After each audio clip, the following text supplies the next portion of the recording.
What is up, guys? Zach Ginn here, and in today's video, we are going to be cold calling. I'm going to show you exactly how to cold call today.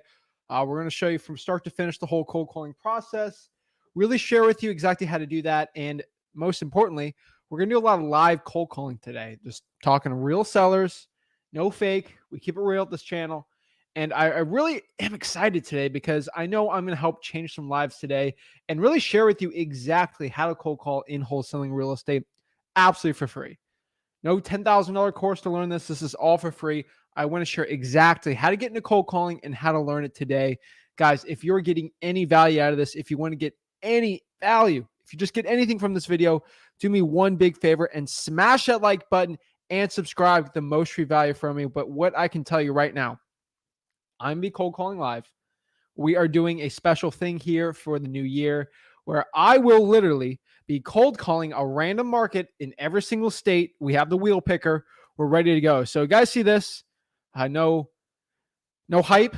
Literally, this is the wheel picker. We have every single state and we're ready to go. You know, we're doing the continental United States. We got some Hawaii and Alaska in here.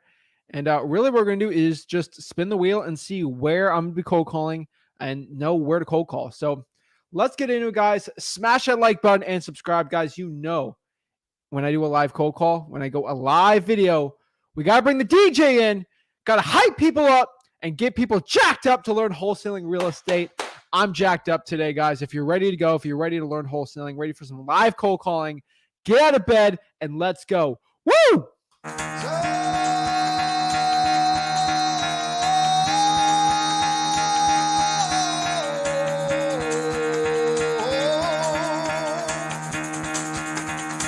Get the fuck out of bed, bitch. Go.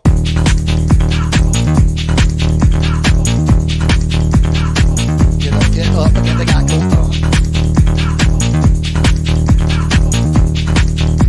Time to wake up, bitch. Get up.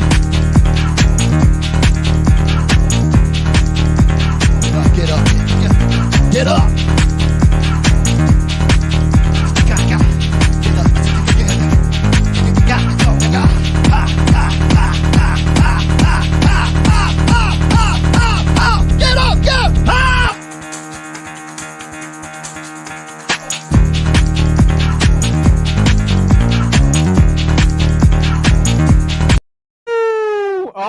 Guys, we are ready. We are ready to share exactly how to cold call today. I'm excited, guys. Let's get it. What is up, Marley? What is up, everybody? Let's go, Raphael. Greetings from Canada. I'm excited. I'm ready to go, guys. Let's hear something really cool. You know, bro, picking up a $20,000 assignment fee Friday, another $20,000 on the 24th, placing an offer on a bundle of 6 houses Friday for $250K, and have an investor who's already agreed to $300,000, $90K for January and February. Get up. Matthew just started in December. Matthew, hit me up, support@flipwithrick.com. Love to interview you on this channel. I'm excited. I'm ready to go. I'm jacked up. And we're going to go get it and have the time of our life here, guys. Let's go. This is wholesaling real estate the right way. We are part of the free wholesaling movement where everything is for free and we can share exactly how to get it. So the number one question you might be asking is, Zach, what is cold calling? How do I get into cold calling before we start doing some live calls? Is cold calling is basically the process of calling motivated sellers or just calling sellers in general, people who might be looking to sell their piece of real estate. And what we try to do is lock up that contract for the lowest price possible, sell that contract basically via assignment of contract. We're selling that contract and we're making a ton of money wholesaling it. So guys, if you want to learn wholesaling for free, let's go to freewholesaling.com. That's where everything's at. But specifically today, we will be cold calling live for, as long as you guys want me to cold call, right? But I basically said this in the beginning of last year, the end of last year, is let's just do random markets. You know, I let everyone just choose it. We put the little spinning wheel. It's nice. And everyone likes the non-biased approach with that. So what we're going to do is just put every single state in there. Okay. And get it going. Marley, I've got the sick deal locked up. Let's go play the crazy pajama guy. I love it. I'm telling you, these guys and gals are getting value from this and we're ready to go, guys. So cold calling, guys, remember, basically what I'm doing is cold calling the for sale by owner list from Zillow. This is a free list. Why do I do that? just so I can have more conversations with people, so you guys can figure out how I build rapport, which is probably the most important part on these cold calls, and to show you can do this business from the ground up absolutely for free. I'm excited for this one. I'm ready to share it. So if we're ready to go, let's do it, guys. Smash that like button and subscribe. Matthew's sending email tonight, getting contract work finalized. Woo! Picking my 7-month-old from daycare today. Wow. This is amazing. Wow, this is insane. So, guys, let's get it in. I just came in. Where's this loss coming from? Where is this loss coming from? I don't know where the last coming from. I don't know. But potentially we're going to get going, guys. I'm seeing a lot of wins in the comments. You know, Zach potentially have my first fire damage property. That's awesome, guys. So let's get into it. So cold calling, we calling this for sale by owners. Basically, these are people who already want to sell the property. Where's the last list coming from? This is a Zillow for sale by owner. So we're calling people. We're going to do a random state and see exactly when they want to sell their property. Ready to go. Guys, this is a live video. Let's just confirm this because I know a lot of these gurus out here, they love doing fake live videos. So I have to share this so everyone can see. And everyone knows, obviously, this is off by like 5 seconds. That's how live streaming works. But National Institute of Time, everyone can see here, we are currently live. Everyone can see, I'm not a guru. This is not a fake one. These gurus got me shook. And we're excited, guys. I appreciate everyone giving me a DM about some crazy guru stuff going on. But guys got to keep, stay tuned for it. It's coming down the pipeline. So we're excited for that too. So let's break it down, guys. Let's get it going. So I'm going to call these for sale by owners. They want to sell their property, or I'm going to try to negotiate deals down, try to build rapport and see if these are good wholesaling deals or not. That is what we do. That's exciting. That's a great list. And let's get in the cold calling. So we got a random list here. Let's see where we're going to go cold call and where we're actually going to start doing deals. Without further ado, 3, 2, 1, let's spin it.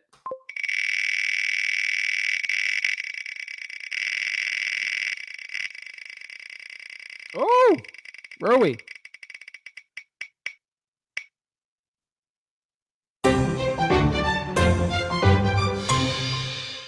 Ohio. Let's get it. Love it. So we got Ohio. So we're going to hide this choice. So just make sure Ohio's out of it. Good. All right. All right. That's cool. So we can just click that. Make sure nothing else is unclicked here. Perfect. So Ohio is out of here. And we know that's already chosen. So what we're going to do is cold call in Ohio. This is going to be a busy session today. This might be a very long one, but I think cold calling Ohio is actually a really good one. So let's go here and let's start doing Ohio. I think let's get it. What's up? What's up, Jason? What is up, guys? What is up, Jace? How are you guys today? Love it. I'm so excited to have my first list ready. Rebecca, you got this. Awesome. Appreciate it. And yeah, we got Kentucky on there. You know, we have Kentucky on there. It's just where it's going from, but let's get it.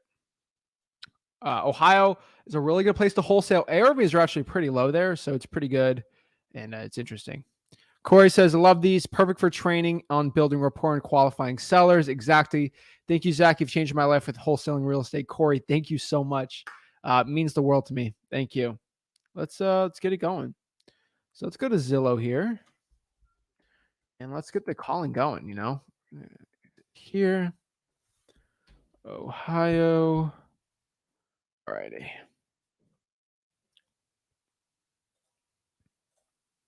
And I feel like I can hit all the markets of people watching me if I do like every state every week. So I think it'd be pretty good. So let's go here. We are in Ohio. All right. So we got the sold and everything. So we're just going to go. Where's the clear filter thing? More new. Ooh, we can hide senior communities. That's kind of nice. Reset all filters. Going to go to for sale. Going to click this little tab right here, guys, making sure you guys can see this.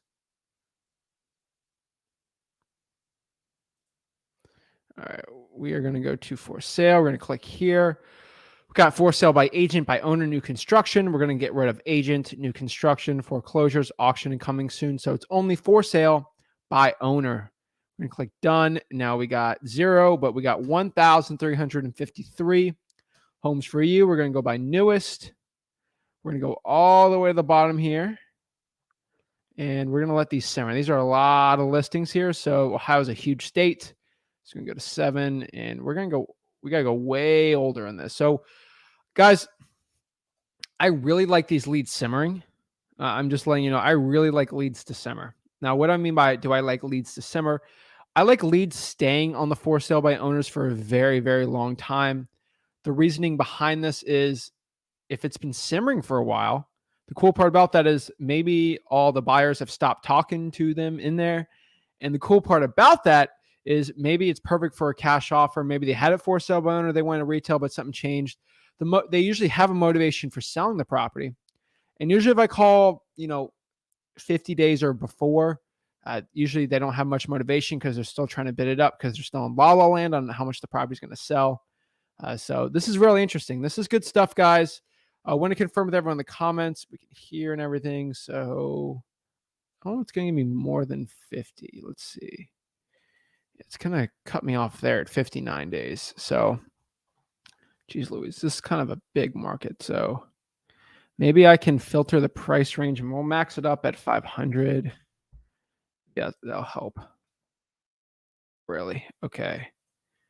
Home type, homes, condos, lots and lands. We'll just cold call houses. Okay, that might give me an advantage there. Let's see if that works. Go below 10. A little filtering here, not too bad. Let's see if it lets me hit 20. It might only let me hit 13 though.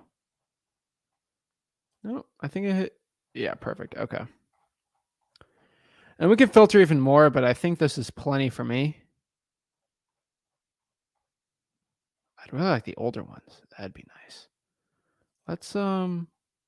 Let's cut it to 300. I think we can get a lot older. I think 300 is really where we'd want to be for ARV wise. So let's do this one more time, guys. Forgive me, but trying to get some of the older simmering leads because I think they're going to work pretty well. So 7, scroll all the way down here.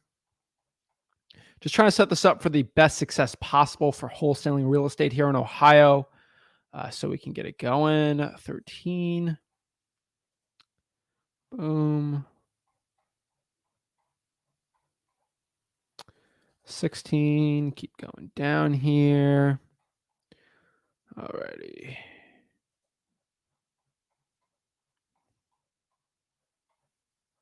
All right, these are some old ones. So let's get some old ones. There's probably not like a huge chance that these people are going to actually like answer their phones.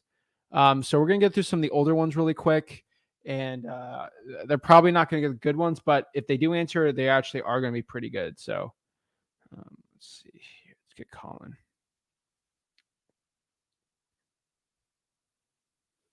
Alrighty.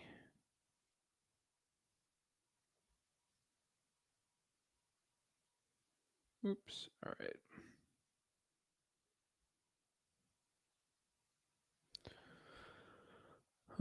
This is in Warren, Ohio. Perfect. 9, 3. And I'm just going to go like fast on this one. This might be boring for the next like 10, 15 minutes, by the way. But these are going to be really good simmering properties once I call them.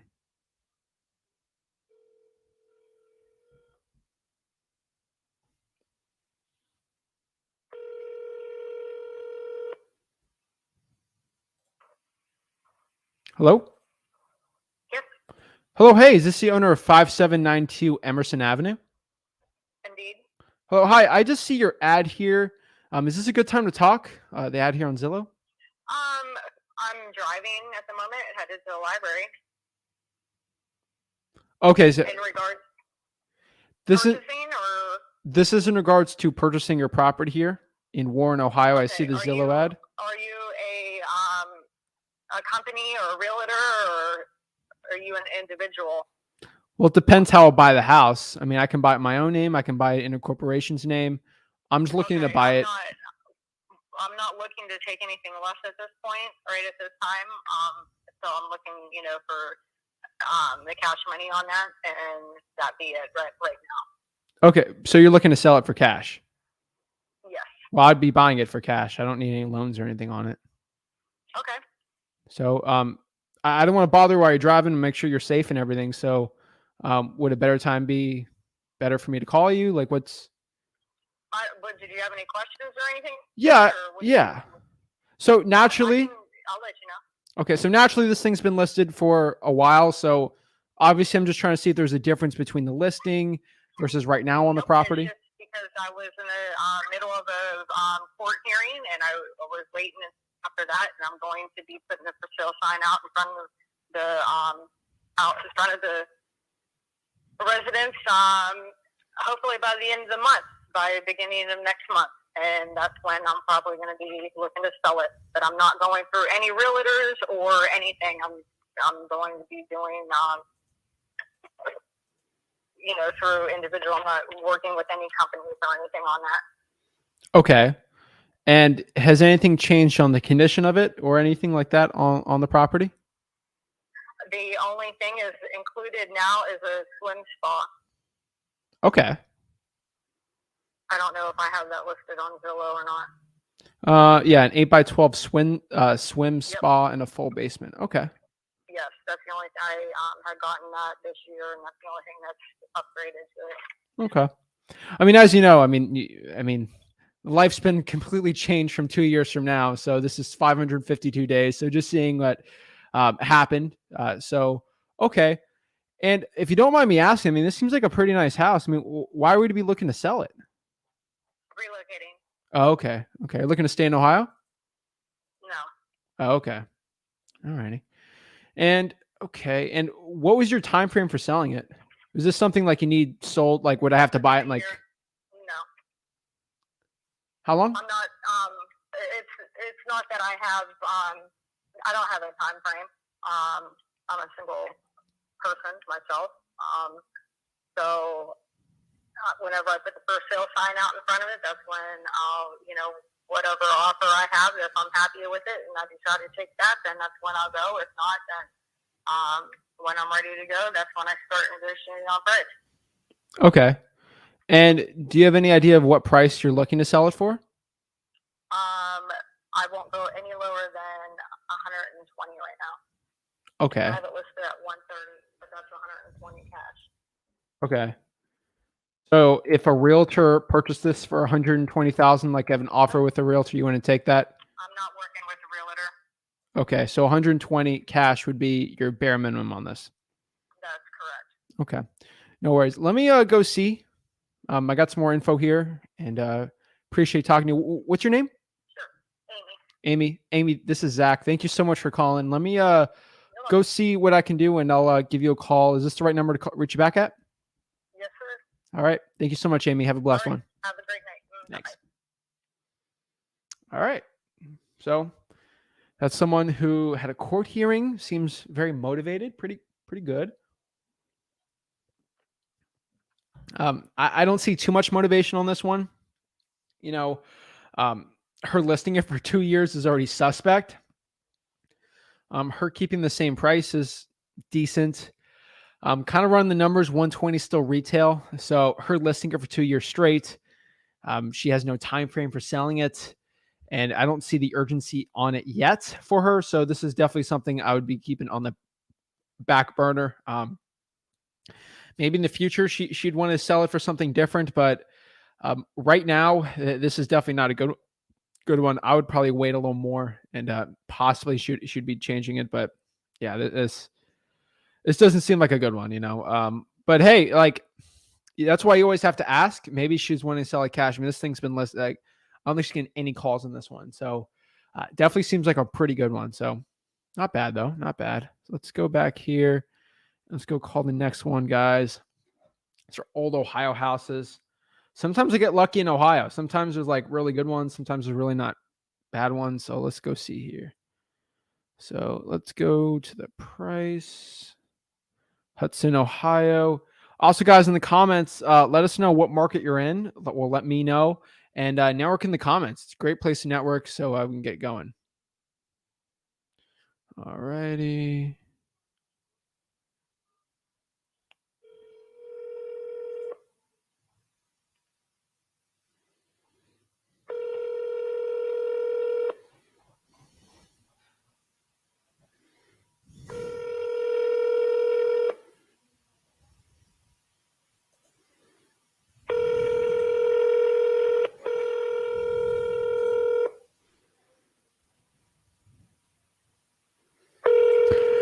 Yeah, probably. This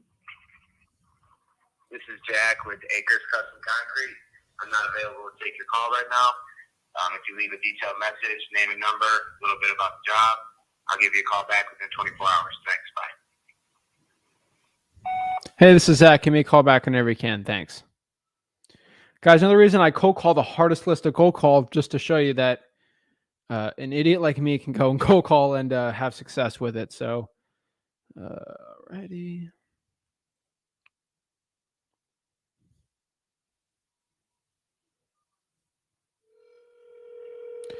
Alrighty.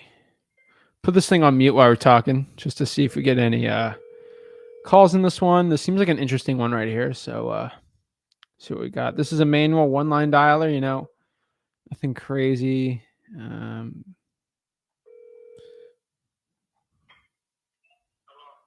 Hello, hi. Is this the owner of 103 Lakeview Street? What do you want? Well, I'm calling in regards to a Zillow ad I see here. I was looking to see if I could possibly purchase it, or are you still looking to sell it? The Lakeview house? Yeah, 103 Lakeview Street. Yeah. Let me tell you, I'm a firefighter, and I had a stroke, so I don't understand words half the time. So now I got. So yeah, you can't lowball me. Okay. Understood. I'm sorry to hear that. But yeah, I just see the ad here, and I just had a couple questions. I saw it was listed a while back, so I was seeing if the property has any changes to it, anything about the description of it that's changed, or anything like that. No. No. Okay. I just continued to raise the price. Okay. Because other people want to buy other properties, and it's even more expensive. It's the best deal. Okay. Okay. I see okay. And have you gotten a lot of offers on this property? So why are you raising the price? Everybody tries to lowball. Okay. Everybody lowball. What are some of the lowball offers you've been getting on it?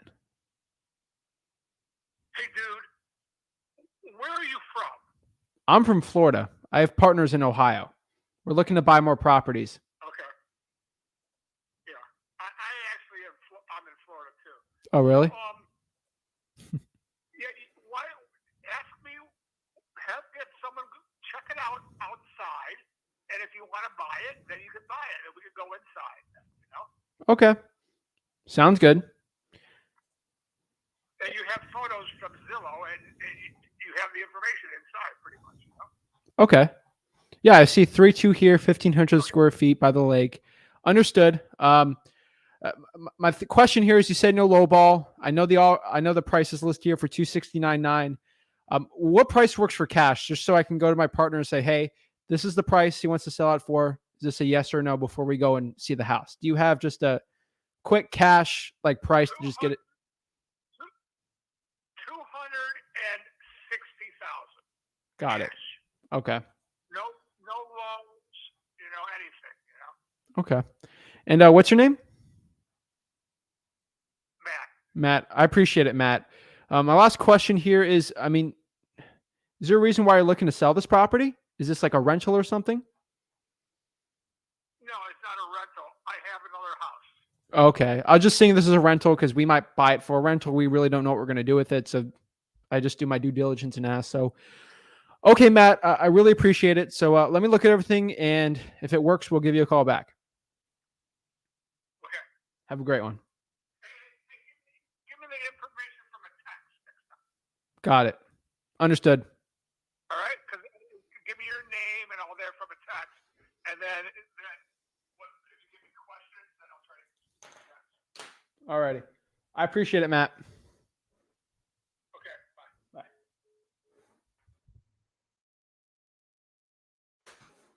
All right. Yeah.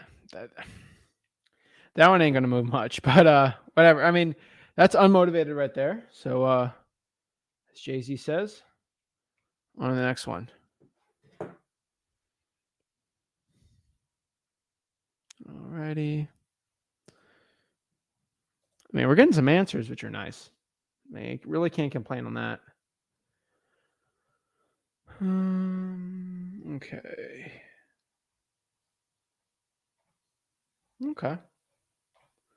Jeez Louise. All right. This looks like it needs some work. The average 4-bedroom generated 44K. This house would make an ideal. I like the house would make an ideal with 5 bedrooms. Okay, we got no phone number here, so I don't think I can call this one.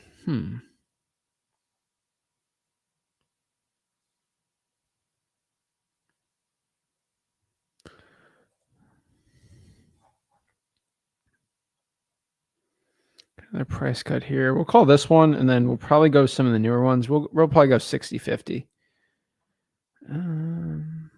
This house is a little nice, so we'll probably cut the next one out. Roughly here.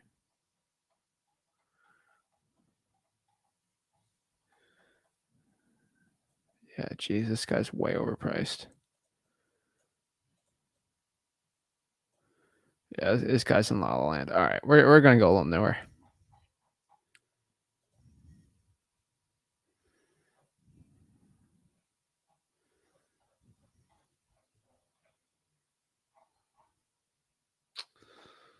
All right.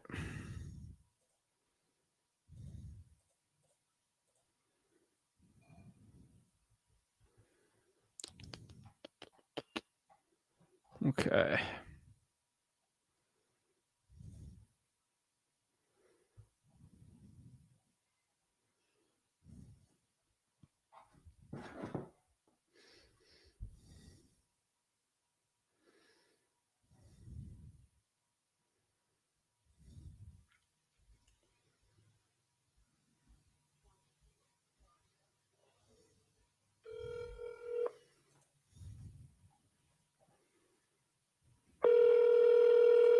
Your call has been forwarded to an automated voice messaging system. Chris, Bill. Is not available. At the tone, please record your message. When you've finished recording, you may hang up or press 1 for more options. To leave a callback number, press 5. Hey, this is Zach. Give me a call back whenever you can. Thanks.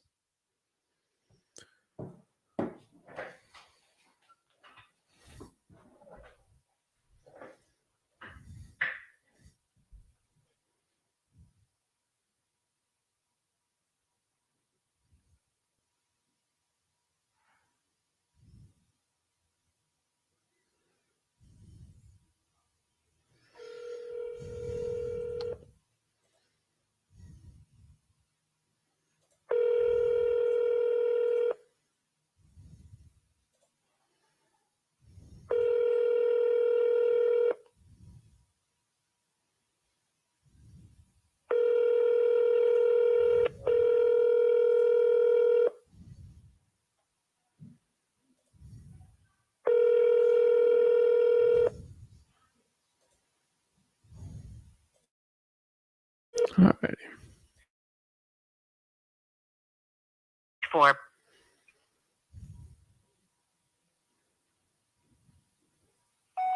Hey, this is Zach. Give me a call back. Thanks. If he was an actual firefighter, be one rude firefighter. Not a nice one, but what are you gonna do there?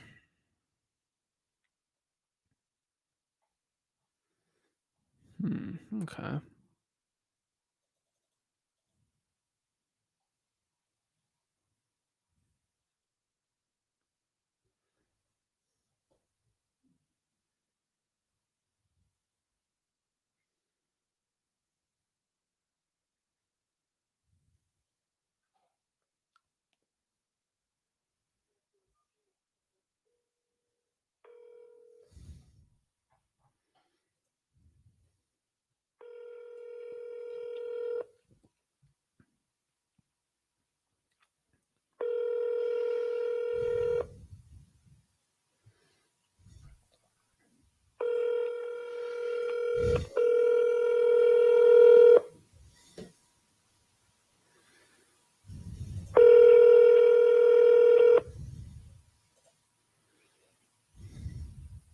or 1963082 is not available.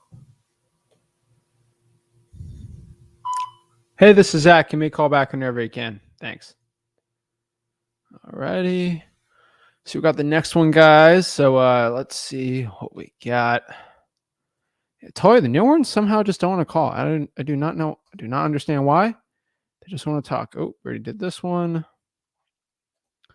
187. Okay.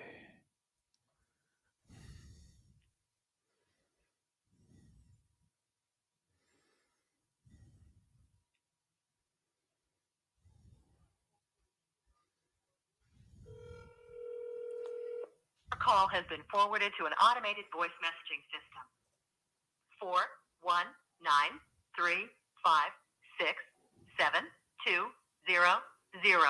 is not available.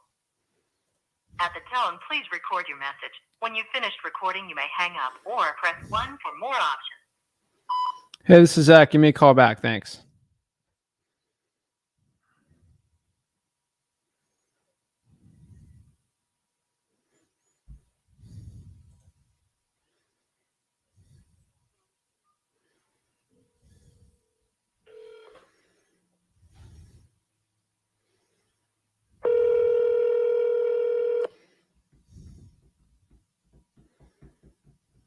Please leave your message for Dr. Matt. Hey, this is Zach. Give me a call back whenever you can. Thanks. It's a big ARV right here.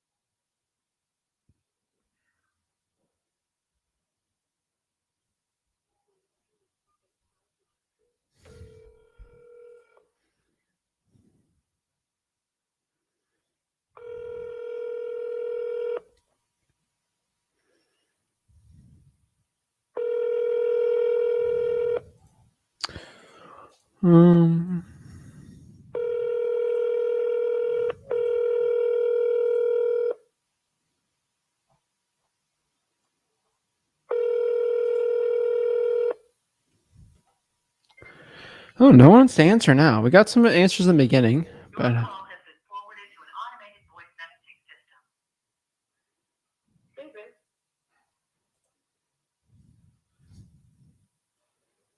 Is not available. At the tone, please record your message. When you've finished recording, you may hang up or press 1 for more options. To leave a callback number, press 5. hey, this is Zach. Give me a call back. Please press 1. What is up? How am I feeling? Feeling good. Hello? The mailbox is full and cannot accept any messages at this time. Goodbye. Oh, okay. Yeah, they're in La La Land here. Are you kidding me? So I'm getting asked here, what's the best to double close in Ohio? I'd have to talk to a real Ohio attorney, that's what the house is worth. Yeah, before I make comments, I would go seek attorneys. Tila says if he's getting several lowball offers, then maybe he's overpriced, especially if he's been listing so long. People are delusional. Oh, yeah.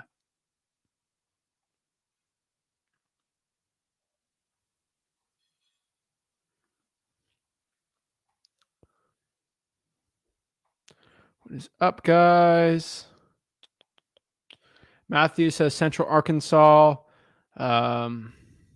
Sherwood, Hot Springs. Let me know if you find anything. I'm connected to buyers who've collected. Want to buy $300 a year. Whoa. All right. I like it.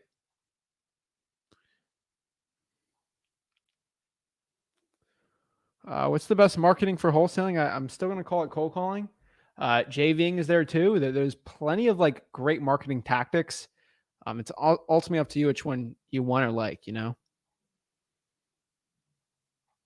Cold calling is a numbers game, hands down.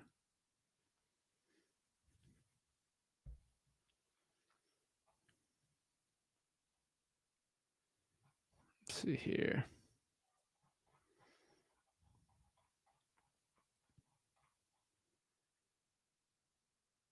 Ohio is dead like their sports teams.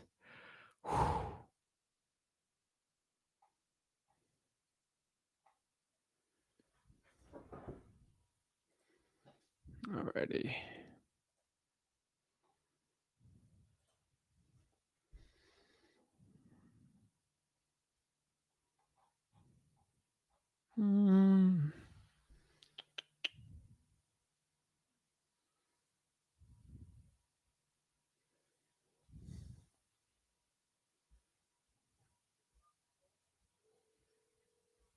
Yeah, guys, comment below your cold calling questions. Love to take them and answer them. Your call has been forwarded to an automated voice messaging system. 44052303001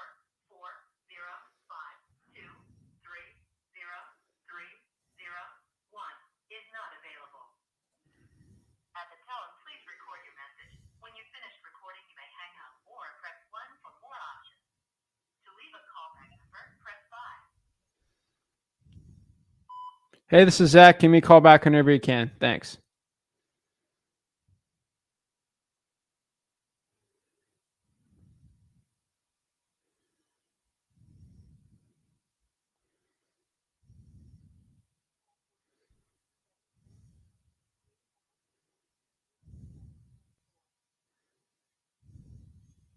Alrighty.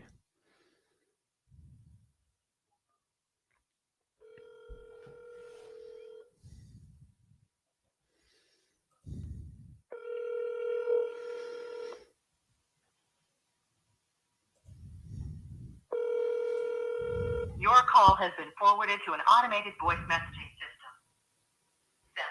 74035000764 is not available. At the tone, please record your message. When you've finished recording, you may hang up or press 1 for more options. To leave a callback number, press 5. Hey, this is Zach. Give me a call back. Please press 1 to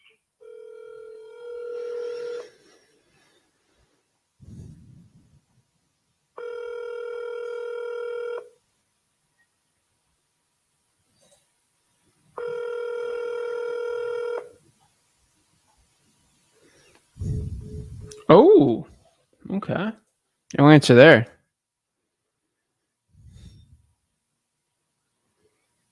Alrighty.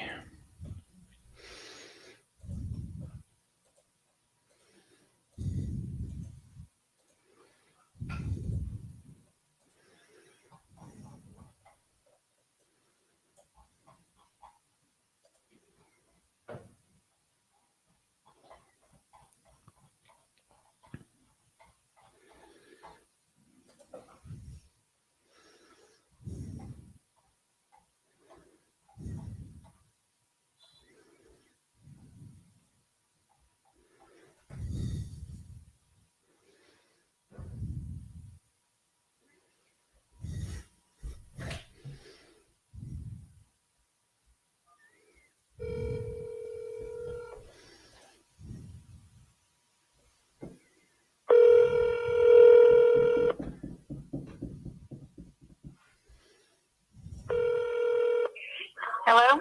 Hello, hi. Is this the owner of 300 Blue Sky Drive? Yes, it is. Oh, hi. I'm calling in regards to your Zillow listing here. Or is this a good time to talk? Yes, sure. Okay. How are you doing today? I'm good. All right, cool. So I'm calling here because possibly looking to buy it.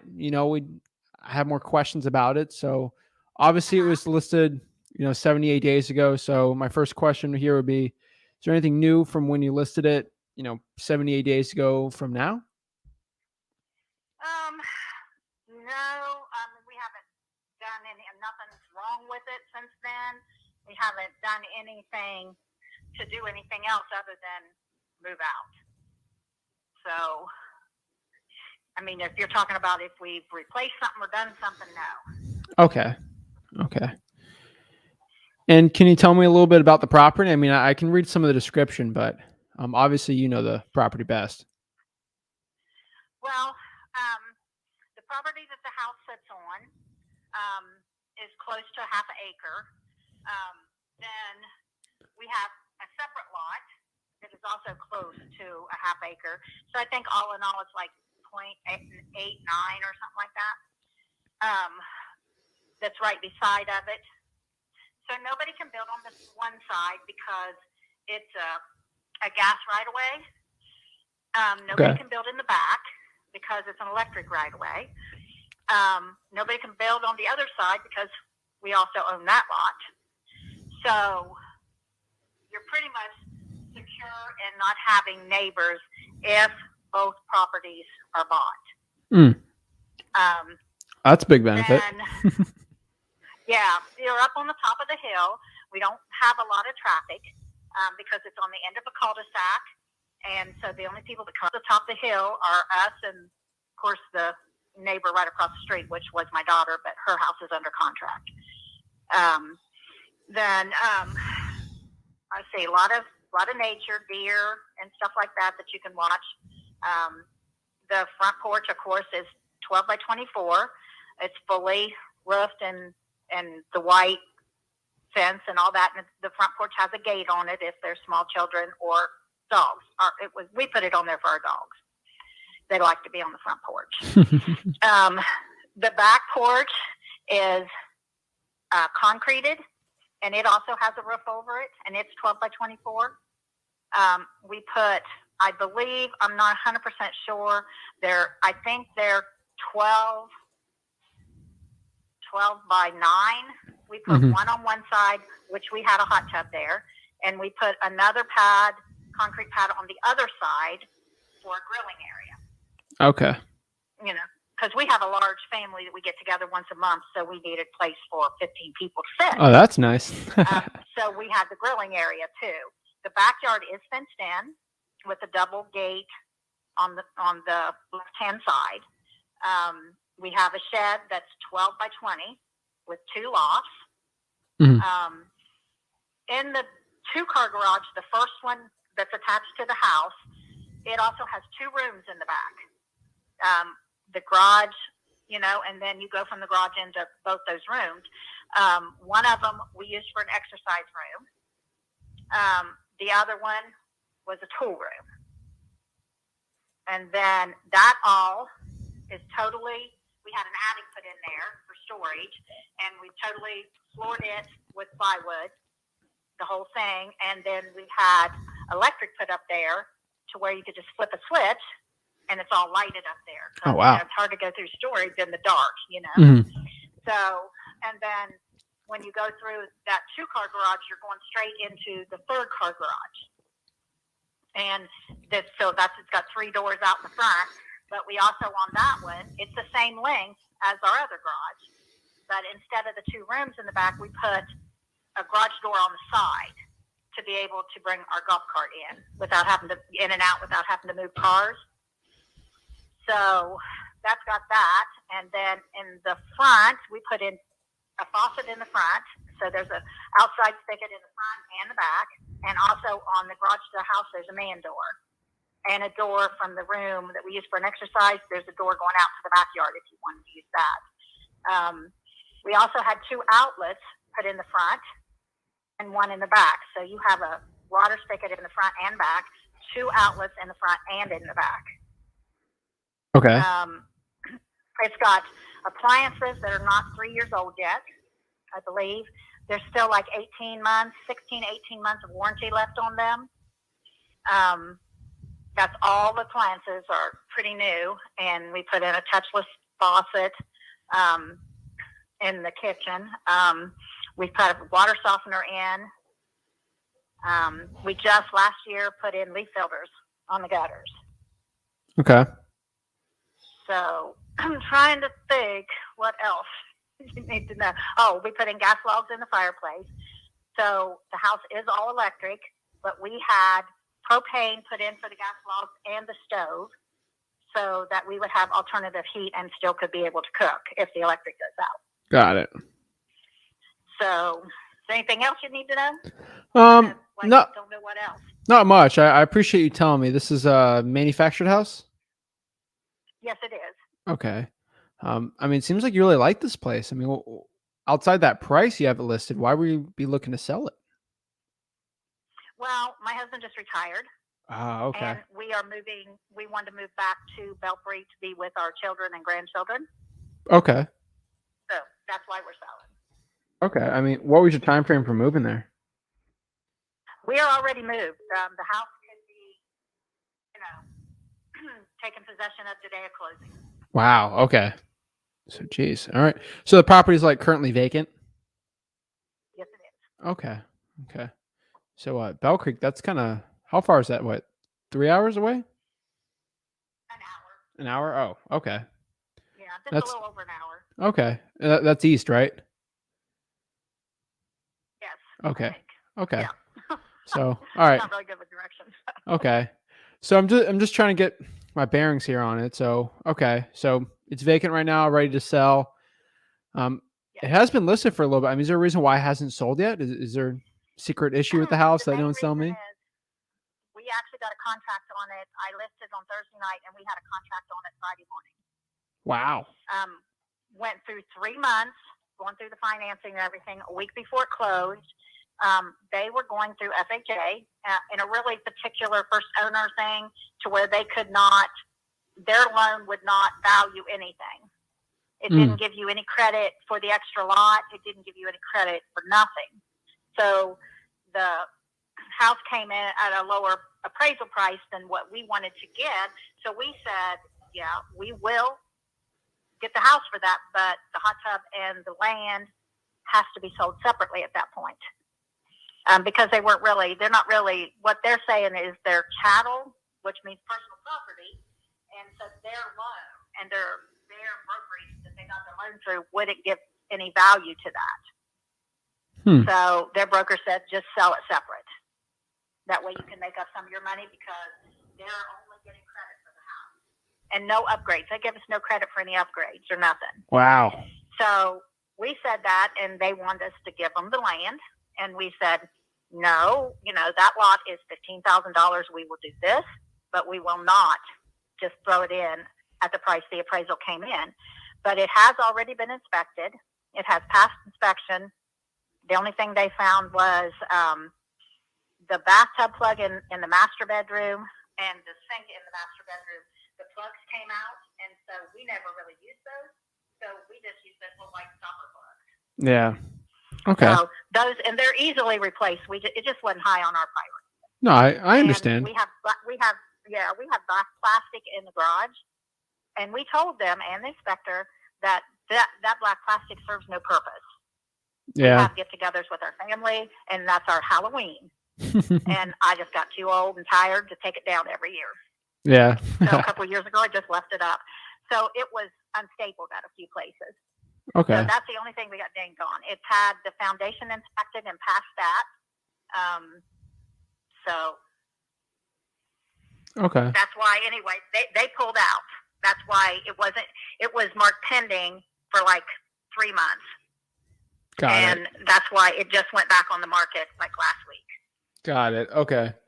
And it's not listed with a realtor, correct? Right. Yes. Okay. How much was the property appraised for? They didn't put any value on it. The lots in that development are selling for $15,000 a piece, and they're all about the same size. But they are selling for $15,000 a piece. That's what we paid for it. But we're actually willing for the $225 to throw the lot in with it. If it appraises for the $225 with the lot or without, we're willing to throw the lot in at this point. Okay. Alrighty. I'm just trying to think here. So just curious why an appraiser wouldn't put that in there. It's interesting. So Well, it wasn't really the appraiser. It was the type of loan they were getting. okay. But they were going with a conventional loan. They would have put, and it might have to be the way it's worded for the loan. And sometimes Okay. you can ask your loan officer how they would word it to make sure it gets the value with it. But it was their loan, their brokerage firm they went through that actually that's the way they did things. Okay. And if you were going to sell the property, it would be with 0.85 acres, right? Yes. Okay. I mean, on the listing, it says 0.45. Only if So we I'm get just the 225. So just saying. okay. If we have to go down in price, then the lot would have to sell separate. But then, once you sign a contract, if it doesn't appraise, depending on what loan you get or what appraisers, they can be different. You can get one that'll appraise for 199 and the next one would be 215. There's no guarantee that it would appraise for that, or no guarantee that it wouldn't appraise for more. Okay. Yeah, at 225, the lot will come with it.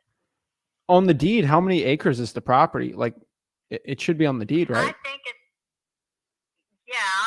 on the auditor's site, but I think it's like 4.5 or 4.8, something like that. Or one of them is 5 point something and the other's 4 point something. I'm not 100% sure on that. Okay. I mean, you're pretty hard stuck on 225. If the land goes with it, I don't want to sell the land separate because that actually takes most of the left-hand side of the property, and we bought it so nobody could build in front of us. Okay. And I wouldn't want to sell it separate for somebody else that was buying there. To me, that would just be mean. okay. And you're allowed to split the lot? They're mine. They're two separate lots. They're not. Oh, okay. Okay. Understood. Yeah, they are two separate lots. I pay taxes on both of them. Got it. Okay. And what was your name again? My name's Cathy Williamson. Cathy? Mm-hmm. All right, Cathy. Well, I appreciate it. Well, let me see what I can do. Obviously got a lot more information than I knew before, so I really appreciate it. And let me see what I can do and give you a call. But let me do some research on here and I'll let you know what I can do. I really appreciate it, Cathy. Okay, thank you. Thank you. Okay, well, holy moly. That lady, she's a talker. So she's definitely the one. I'm taking a note here. You definitely need to call her back and offer her terms. That's the only thing I can think of here with all that land. Even with a mobile home, that'd be kind of hard. I'm going to have to look here and see if she has a mortgage on it. And then this is not for an introductory phone call, just because I got all this information. I'd have to call her back and offer her terms on that property and see what I can do. I don't get too advanced on it. That's why I didn't really want to pitch terms right now for our cold calling video.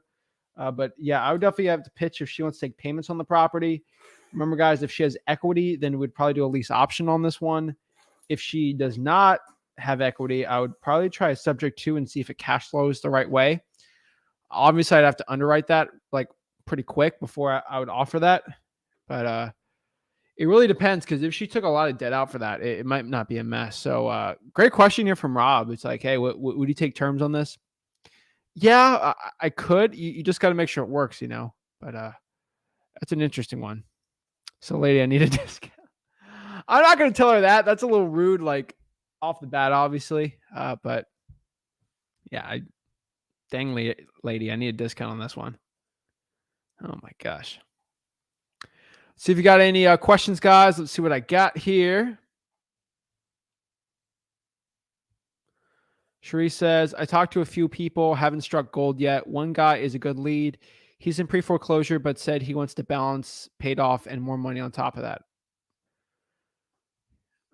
I mean, it could be a subject to or a lease option. Might be good. What's up? Think Deshaun. Hey, Zach, are you using Google Voice or your personal phone number? I'm using CallRail for this one. Great question here is like, how do you cold call skip trace probate list if the contacts are dead? You need to call the descendants, basically the heirs. You can get relatives from a lot of skip tracing companies. I cold called about 5 hours today. Whoa, Charisse. Awesome. Really important question here from Rebecca. I think I talked to Rebecca. I think she's in Alaska, if I'm not mistaken. Rebecca, let me know if I'm right or wrong here. I'm pretty sure you're from Alaska. And you said, when you leave a message, you only say your name to call back. Do you ever leave a callback number? I actually do sometimes, but most of the time, no. When I'm talking to these sellers, I want them to be very intrigued in my offer, and I want them to want to give me a call back. So in this specific example, no. I'm just going to make sure it's intriguing enough where they actually want to call me. That's definitely something that I recommend. What virtual market's the best for wholesaling? I mean, I can go around this list. If you just go to freewholesaling.com, we kind of break down the top 25. You're going to be some markets in like Virginia are pretty good, like Richmond, Hamptons Roads, Virginia Beach area is pretty good. You got some good ones in Texas. Houston's still a great one. Tennessee, Ohio, like Dayton area is amazing. There's so many great markets out there. I remember talking to somebody who's in Akron. I'm like, wow, it's a great market, you know. This is pretty good. You know, I always get asked too, is like, hey, Zach, like, I found a good virtual market, you know, what are the best like lists to go after? And I'm always telling people, like, if you're trying to get in this business, obviously Zillow for sale by owners, an amazing market. Like a Zillow for sale by owners, a great marketing list to go after. But if you get your government lists, you know, your water shutoffs, your code violations, your probates, these are amazing lists. Your credit card debt lien lists, what you got credit card debt lien list, our IRS list. These are amazing lists for wholesaling real estate. Hands down, my favorite cold calling list has to be Drawing for Dollars.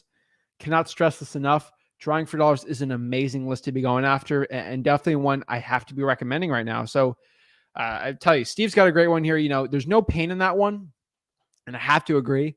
I didn't see much pain from that person, especially when talking to him there. So it's probably not the best one to be going after. So we'll see. You know. Let's see here. Most of these sellers using cell phones, so the return phone number is most likely there. That too. All right. Rebecca is in Alaska. Got it. Raphael, what is up? Says, hey, Zach, I would like to use SMS campaigns. How to get started today and what to say on the SMS. Thanks, brother. So smszach.com is what I recommend for SMS text blasting. Also skip tracing. You got list polling stuff there too. But honestly, like what I can say is if you want to get an SMS text blasting, also might be cheaper, use batch code Zach, whatever you really strikes you fancy. But really would use whatever one you want. I heard Launch Control is pretty good. Roar, I've heard good things about it too. There's also really good SMS campaigns out there. But the key to SMS text blasting is, this is a cold calling video, obviously, but really quick is going after these people that have high motivations. And also you want to get that first text first. You get a lot better after that. When drawing for dollars, should I keep the properties that are corporate owned? I would cold call them if they look bad. If it's owned by a bank, I would probably get rid of it. Would you recommend us to hire a VA to save time and get leads faster? It depends on your budget. I always recommend like make $100,000 first in wholesaling real estate. Like before you start hiring people out, you can do this business for free. I'm kind of new to wholesale industry. I know a little about subject to. Yeah, Homer, I really don't want to confuse like a lot of people on this. I'm not here to confuse everyone on this, but subject to is like a creative financing. So if you're brand new into wholesaling real estate, I'm pretty adamant about like, don't do subject twos or creative financing. Let's start making some money in wholesaling real estate before we get it going. You know, it's definitely a huge recommendation for me, but if you're new in this industry, I would say get wholesaling going, like make $100K, start building that up, and then start building wealth through creative financing subject twos. You're basically taking over people's mortgages, and then you're cash flowing it from there. You can even do a subtail. You can do a wrap. There's so many creative financing plays to do on there. We're going to do a full month where we're really talking about creative financing. Pretty excited about that. But right now, if you're in wholesaling, I would just stick to wholesaling for now. Let's see here. Helping Hands. Zach, what dialer are you using?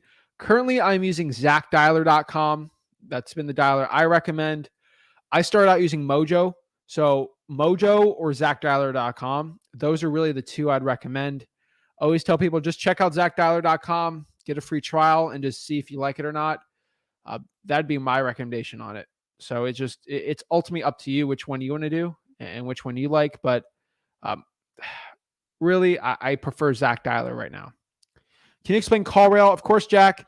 So CallRail is basically a service where you can buy phone numbers really, and it's like Google Voice, but like bigger. It's like a premium version of Google Voice. You get multiple phone numbers.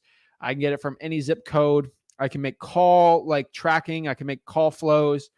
So for example, with my acquisitions team, you know, you get a call, right? And then that call can be in like a lottery system where it'll rotate, where it'll go to sales guy 1, sales guy 2. So there's no issue with that. You can actually go press 1 to get connected to it. Like you can do like a corporate thing in there. I used to work when I used to do RVMs. It actually used to work really well. So it's definitely one I do love and I do like. So CallRail is a good one. It's not. I would say CallRail. It's more premium. Like for direct mail, when I'm doing multiple markets, I do a ton of virtual wholesaling. I would say CallRail is pretty like really good for this one. That's definitely one I'd be recommending. Like if you're doing a multiple markets, maybe use something like that. Another similar service is like Vumber.com. There's some other crazy tools out there, but CallRail right now is my favorite. Do a lot of texting from there. It gets a little crazy. Like you can get really advanced with it. I did some CallRail videos. I just go to Flip of the Rick on YouTube and then just space like, I don't know, CallRail or Zach Ginn space CallRail. It'll pop up. Yeah. Danny's got a great question here. When you're cold calling and they ask, why would I want to sell my home to you? How do you answer to that? Now, that's an interesting one, Danny. So when you're cold calling and ask, why would I want to sell my home to you? Well, Dan, the only way I'd answer that is, well, you would want to sell your home to me if you want to sell your home. I'm not in the business, Mr. Seller, Madam Seller, whatever you want to say. I'm not the business of buying homes from people who don't want to sell them. So if you don't want to sell, I'll go to the next person. But if you do want to sell, we can have a conversation. But if you don't want to sell, I'm not going to buy it. I only want to buy properties from people who want to sell them. So, Mr. Seller, Madam Seller, are you looking to sell the property? No? Well, have a great day. I wish you the best. It's kind of a condescending one. It's like, why would I want to sell my house to you? It's usually a no. You just got to do a little more research on that. And you sort of got to see which one you want to be at. But most of the time, it's not really good. Homer terms. This is creative financing. So it's more in like freewholesaling.com. It kind of gets broken down there. But yeah. Sometimes wholesaling real estate's got all these crazy terms and it gets a little nutty. Just trying to answer some questions.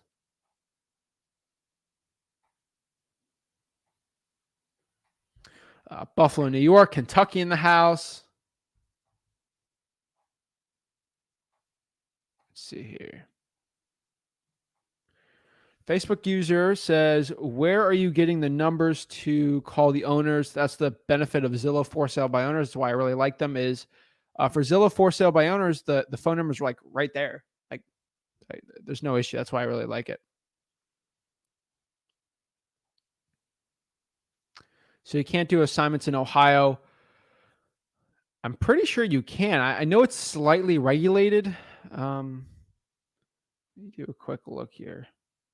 I always have notes for regulation. Let's see here. Let me go see something. I'm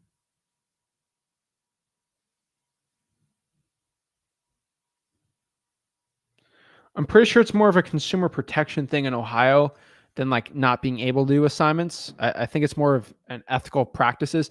I got to look into it, obviously, but I know assignments aren't banned in Ohio. The only ones the only ones that are like suspect are Illinois.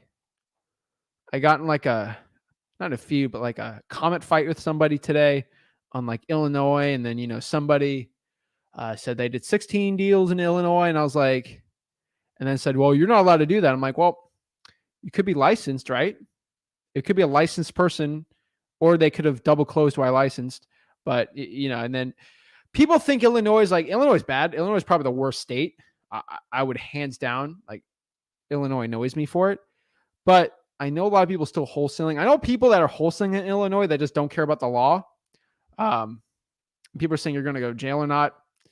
It's civil penalties with the laws, but I'm not going to get into the whole debate on this. But there's some states where you should be licensed, and it's kind of a mess. But Illinois is the only one I know that's like strict rough.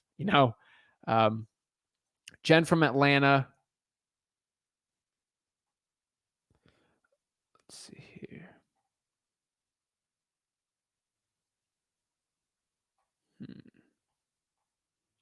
You don't run numbers before you call?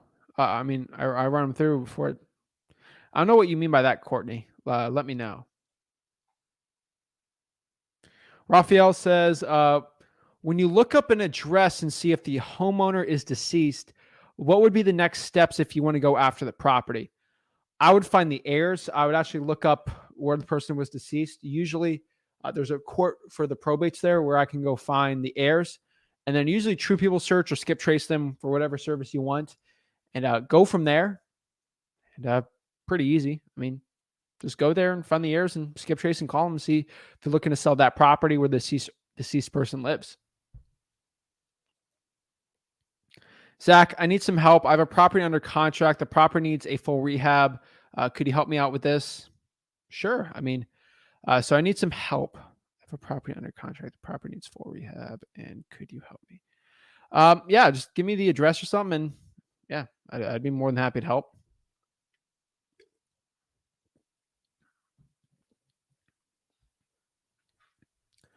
In an appraisal website, when you see the homeowner in a trust, is there a way to look up the homeowner's name with the trust? You could. The easiest way is to skip trace the mailing address for the trust, and it usually will pop up pretty easy. Zach, do you have a buyers in the Northeast Tennessee market? I have a deal I might want to JV with you on.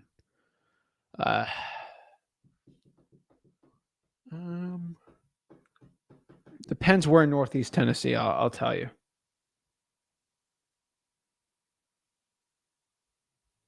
Give me a second here. Like if you're talking Knoxville, yes, but like if you're going more east, like Johnson City or Bristol, probably not. So let me know. Why don't you call your list where you get deals? FSBO is not a monthly basis leads as far as I know. You got the whole country, I'm pretty sure. Not going to lie, I'm scared of cold call still, but I'm going to still do it. My goal is to make a deal by February. I know it can be done. All right. Let's see.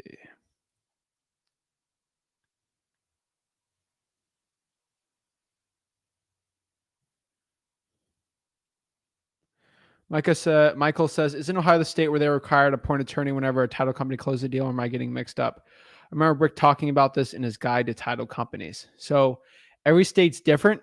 Go look at the laws in your state. Usually a title company can help you. So let me get the exact specifications for Ohio. Usually it's an attorney state.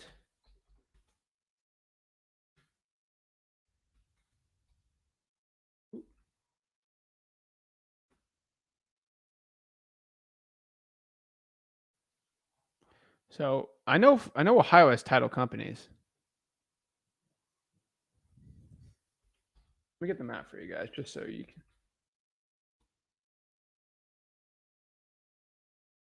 For real estate.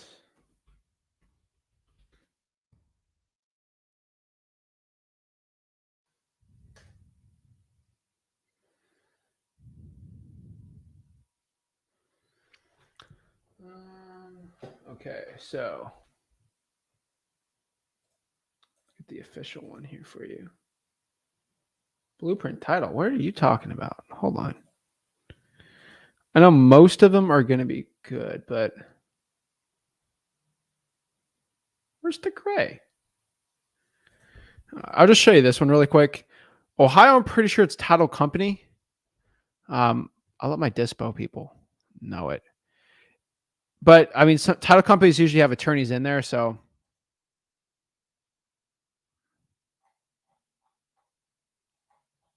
let's go see.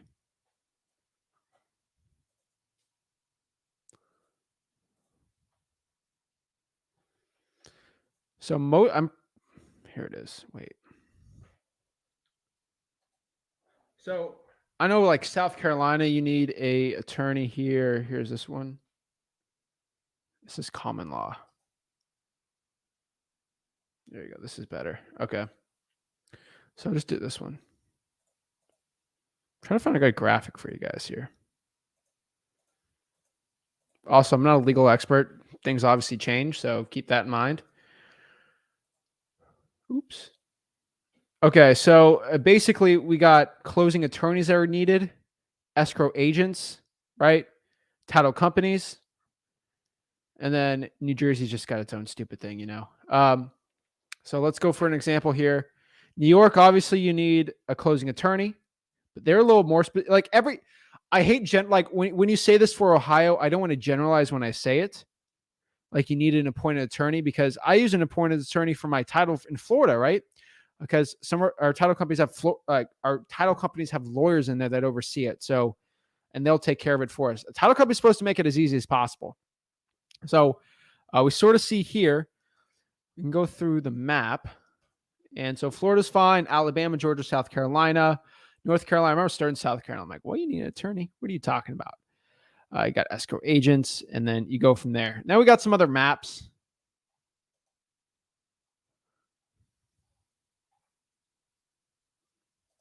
Attorney versus title states.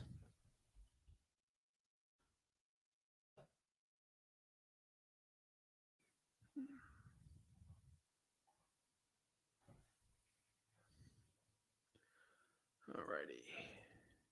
Trying to get all this clutter off. Okay.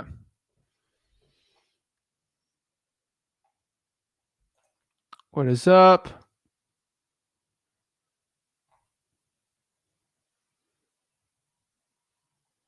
Kyle says, where am I supposed to comment to be seen? I'm not seeing these comments you're reading because we're going from like everywhere. So first of all, my Wholesaling Houses for Real Facebook group got a ton of people in there, and they're always watching. So shout out to all those people. The Flip with Rick YouTube channel, we're live. We're live in the Zach Ginn YouTube channel. Flip with Rick Facebook page. We're live on Twitch. Zachary Ginn on Twitch, and then on my personal Zach Ginn Facebook page. So Michael says, unreal, you're giving this all for nothing.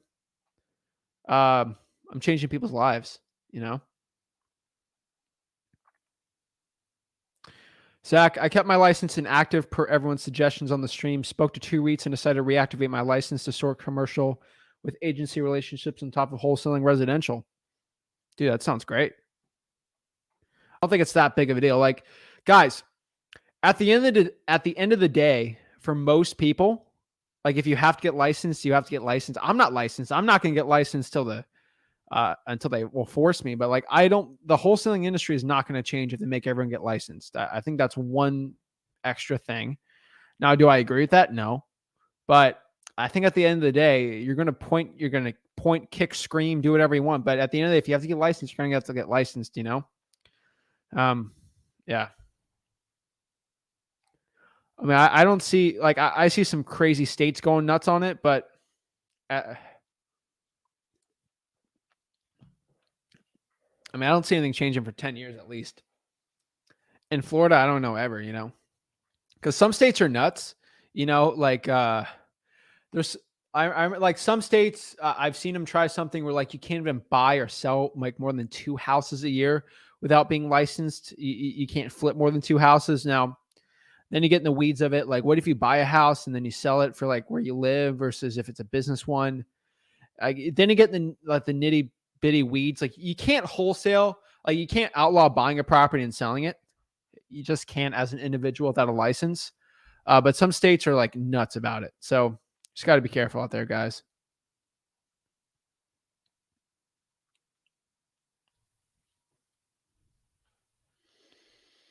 Looking to make a $15,000 assignment on a Zillow for sale by owner. I just found. Whoa. Holy moly. Wow. That's impressive. Jeez. Congrats. Wow. Guys, do me a favor watching this.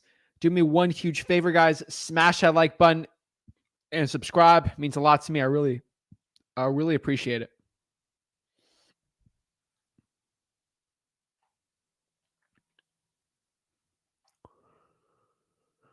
Philip Gentry, let me know how I can help you. You know, I need help pulling government lists. Just go to Gwinnett County Property Appraiser. I'll pop it up for you and just show you.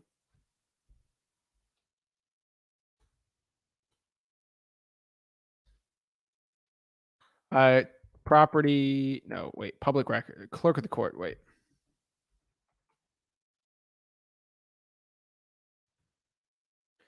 Gwinnett County Courts, and then you just go from there, pull it.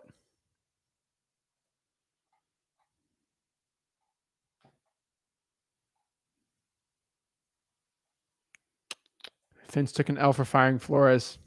I agree, but hey, Vision's 2020, right? You never know what's going to happen in the future. So we'll see. We'll see. Liked. Appreciate that, Poncho. Yes. How do I pull government list for Lubbock, Texas? Lubbock, Texas would be...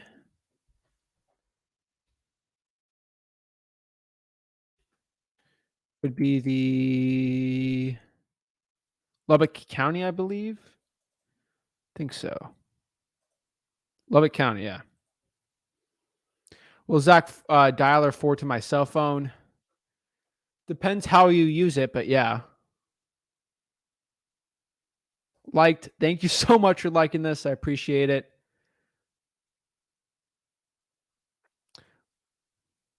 Let's say I get a New York license. Can they still work with me in Illinois?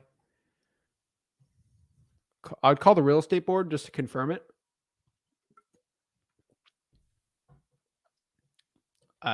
They're pretty general, so you're going to have to call and see. I'm pretty sure you're going to be fine. I don't... Most of the time, it doesn't work. So if you're on the national board, I think you're going to be fine. You just got to see. But you might have to get your Illinois license, I believe.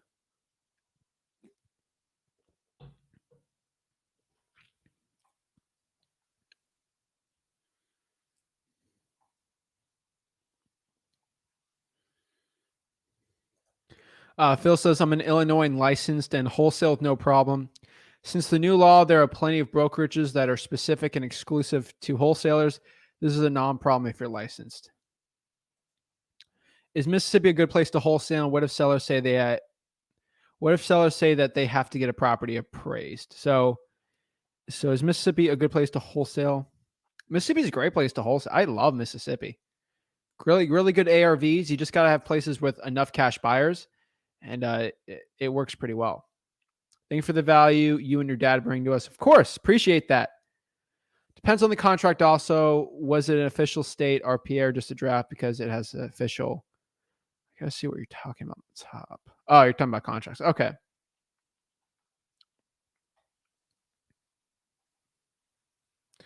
Adonis has a really good question here. How can we weave out the fake buyers in Facebook marketing? I feel like majority of cash buyers will take advantage of the deal. That's why you need a proof of funds, okay? You need a proof of funds from your cash buyer. The best way to get a proof of funds is just be getting a written bank statement from them and seeing their bank account, right? Just get a snapshot of their bank account or writing from the bank saying they have enough funds to buy the property, or like $400,000 or $500,000 in there. That'll give you the best results. Where do you find your end buyers? Facebook's probably one of the best ones out there. Again, on the bottom here, freewholesaling.com. Cannot stress this enough. Freewholesaling.com is the best. I'm telling you.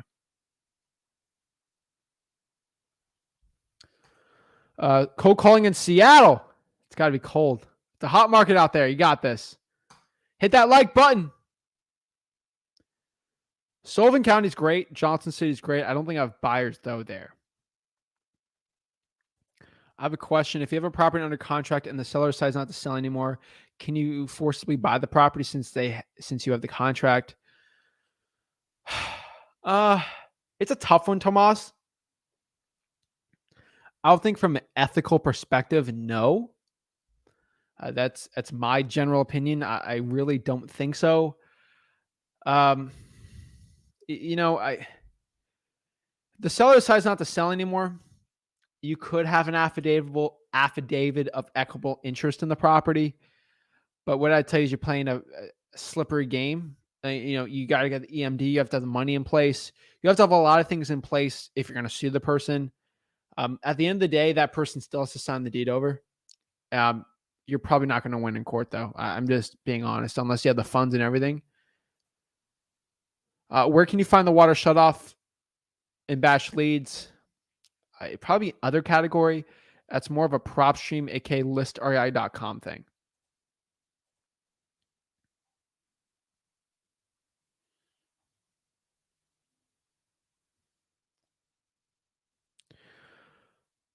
If you do a reverse address, it might pop up, but it might just pop up individuals there, especially if it's a rental property. Like truepeoplesearch.com is not perfect. Say that too. Great question here. What are your thoughts on bandit signs? Do bandit signs still work?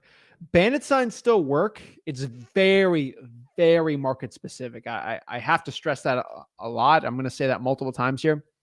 It's very market specific if bandit signs are going to be working or not. So it's really up to you. But yeah.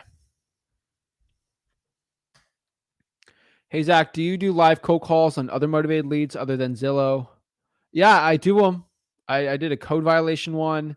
I've done probates before. We do them. They're a lot more boring. But yeah, I mean, every year we still do them. When you look up an address and see the homeowner is deceased, I already answered that one. So here's a good one from Corey. Zach, does this sound like a deal? $95,000 ARV, $20K in repairs needed.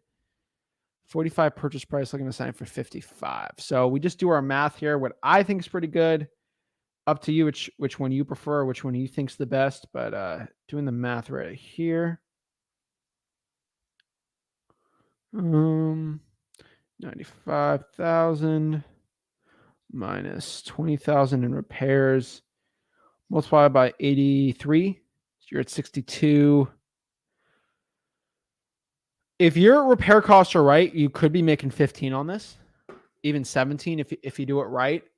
Most times repair costs, like brand new, like is it 20K brand new, like to the T? It's gonna look like an like Corey, you just gotta do the math for yourself. Is 20K gonna bring it to like HD TV, like pretty realtor mode? Most likely not. Honestly, just from what I've seen, mostly not. But I don't know. We can see, right? So is True People Search accurate? In my opinion, I think it's pretty accurate. Ultimately, it's not the most it's accurate enough. Like, you got no money, it's definitely accurate enough for you. I will tell you that. But for most of the time, it's okay. Like, paying for it's obviously gonna be way better. Cannot stress this enough. Paying for it's gonna be way better, but honestly, up to you. Will call rail forward to my cell phone if a seller calls back? Michael, that's a yes. Batch dialer does it, but you're going to think it's a dialer. So if you're dialing, it works, but using that as like a call rail is probably not going to be the best move.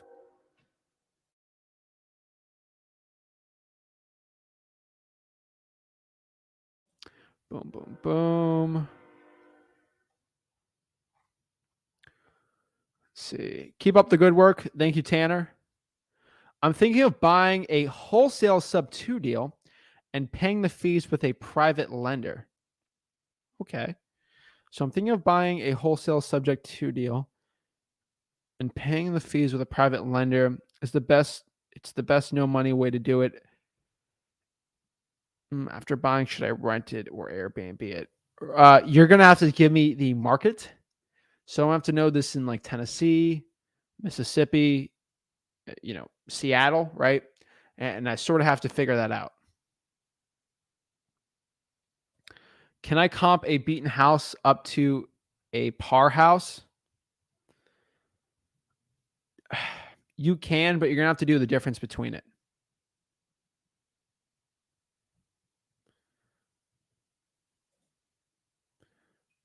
What do you think of a sub 2 buying it and paying off with private lender? I'm not a fan of that. I would just get the money and pay the fee or do it all yourself. Keegan asked, what's going on with you and Jerry? Bro, ask him. Okay? Ask him. That's the only thing I could say. I'm getting asked what's going on with me and him. I'll go clear the air right now because if you want me to address it, I'll address it. Basically, if you've seen my social medias, us here on the channel are not supportive of the union that is being proposed for it. That's all I'm going to say is we're not supportive of it. I pretty scathing reasons why, and I believe in justification of it that it's not best for the wholesaling real estate community. I was then berated by somebody and basically blasted on social media and called a bunch of names on my group, and I just blocked that person. And Apparently that person thought that it's not nice to get blocked for saying mean things to me, because I mean, it's like someone's cyberbullying you, just block them, right? That's kind of the way I look at it. Someone's cyberbullying me on my group, I just block. I got three rules in my Facebook group. That person broke one of them. And everyone knows the 3 rules for the group, but that person got very offended, I guess, and they basically blasted on their social medias, who has significant more followers than me, by the way. And they publicly challenged me and publicly told me to debate them. And without calling me, they had my personal cell phone number, and they decided they didn't want to text or call me the mature way. They wanted to blast out on social media and try to make me look bad. Okay.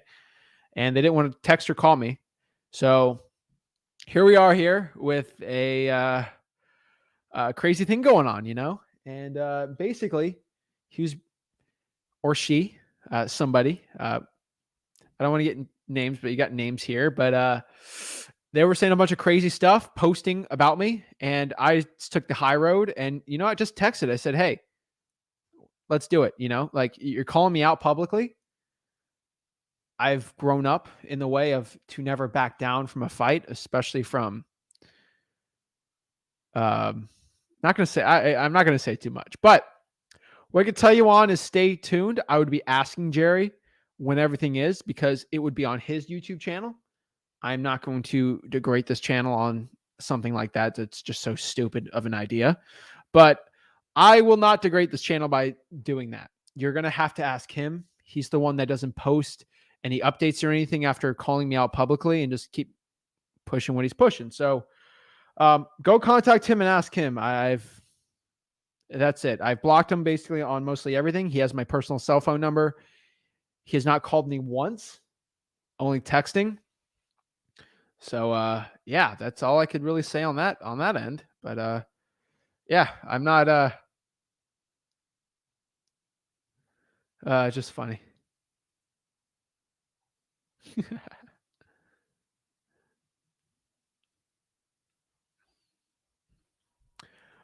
Brandon.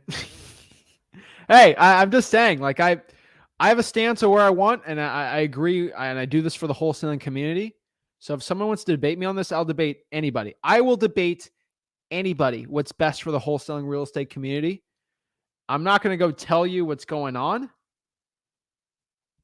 Everyone's saying, what's up with the drama? The drama is I was publicly called out, and I don't back down from a fight. And I'm going to fight for what's right for the wholesaling community and the movement we have here on this YouTube channel. And we'll get it going. Like, I literally got 150 comments and DMs telling me to go do it. And he basically made his subscribers bully me to try to do it. And I'm like, you know what? If you want to go debate me on what's best for wholesaling real estate, I'm gonna get going. I'm just telling you. You want to? I'm gonna get it going. I'm telling you. So that's it. He's got my personal phone number. You ask him whenever he's setting it up. The ball's in his court. He said he'll make an announcement. We'll wait for him to make an announcement. It's his move. All I can say is we have agreed on terms of a date that's been set. I've confirmed it. The date and time are confirmed. And I will be defending this wholesaling real estate community the best way I can and the way that I see fit for this community. And everyone knows I'm not going to be selling you guys courses. I'm not going to be charging you money. Everyone knows where I get on this, but let's get it going. I'm serious about this stuff. Like, I live, breathe, eat wholesaling. And I'll do whatever I want. So trade with Fidel, go to freewholesaling.com. But yeah, I'm not going to go comment on a lot of that stuff, but I'm ready.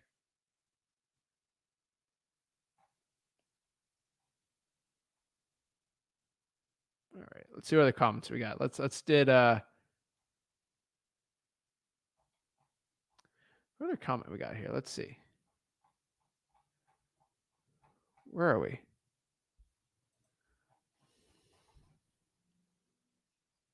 Yeah, I'm not here for drama. I wouldn't be doing anything unless I got called out. I got publicly called out, so that's why I did it. So let's go into actual questions and how can I actually help you guys out.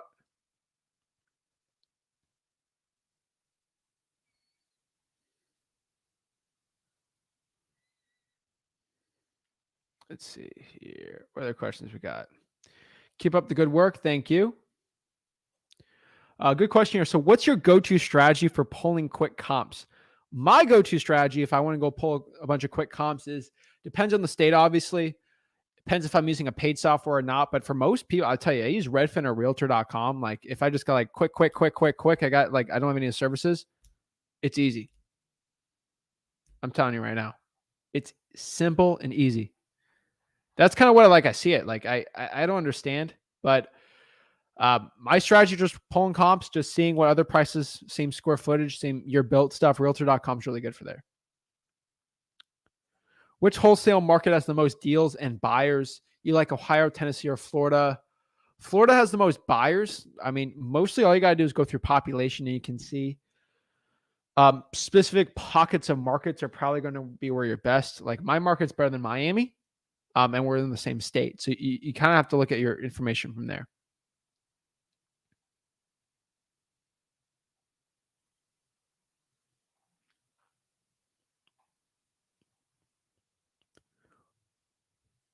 Let's see. Let's see the questions we got.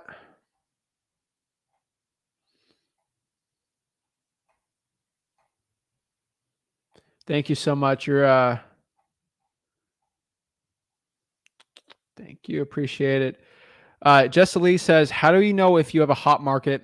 The best way for figuring out if you have a hot market or not is really seeing there's a lot of wholesalers doing well there. Again, it's kind of a ratio. It's very hard to calculate, but it's definitely the best one out there. It's like, hey, how many real estate wholesaling deals are we getting versus how many wholesalers or competition or saturated the market is, right? So, I mean, it's hard to it's hard to really break down what's a good wholesaling market or not, because for example, you got people in let's use realtors, for example. You got a realtor making a ton of money in Los Angeles, and you got ones who's struggling. Like Houston, there's that's probably the most amount of wholesaling deals in a market is in Houston, but there's so many wholesalers in Houston because the population's insanely big, right? So you have to understand here that if it's a hot market, there's going to be a ton of deals, but it's kind of a ratio of how many wholesalers and saturated it's going to be. My market's pretty good. Miami, it's more deals in Miami, but again, you got to remember there's so many more wholesalers. So you got to understand that too.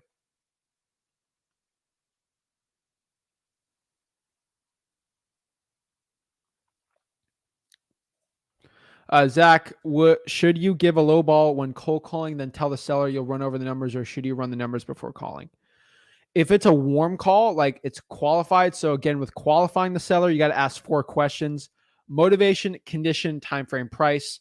Why are they looking to sell the property? Motivation, condition, what's the condition of the house, time frame, when are they actually looking to sell the house, and then price, what price they actually got to sell it in. All right, let's see here.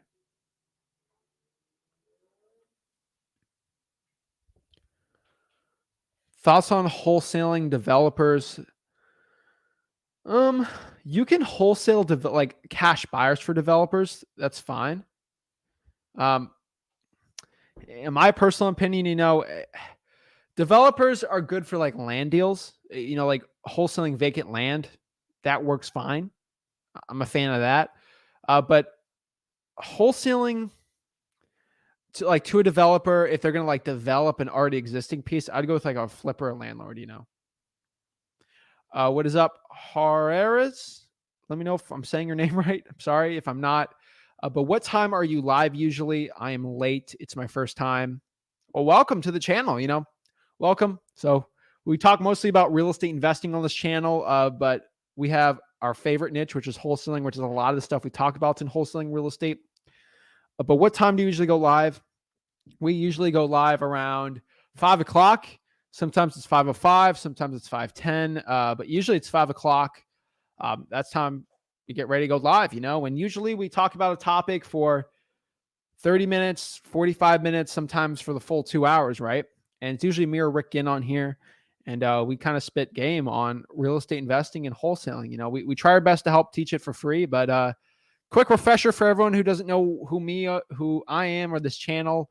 But we're real estate wholesalers, we're real estate investors, and we try to teach real estate investing and wholesaling. That's what we do. That's the name of the game. So that's what I do.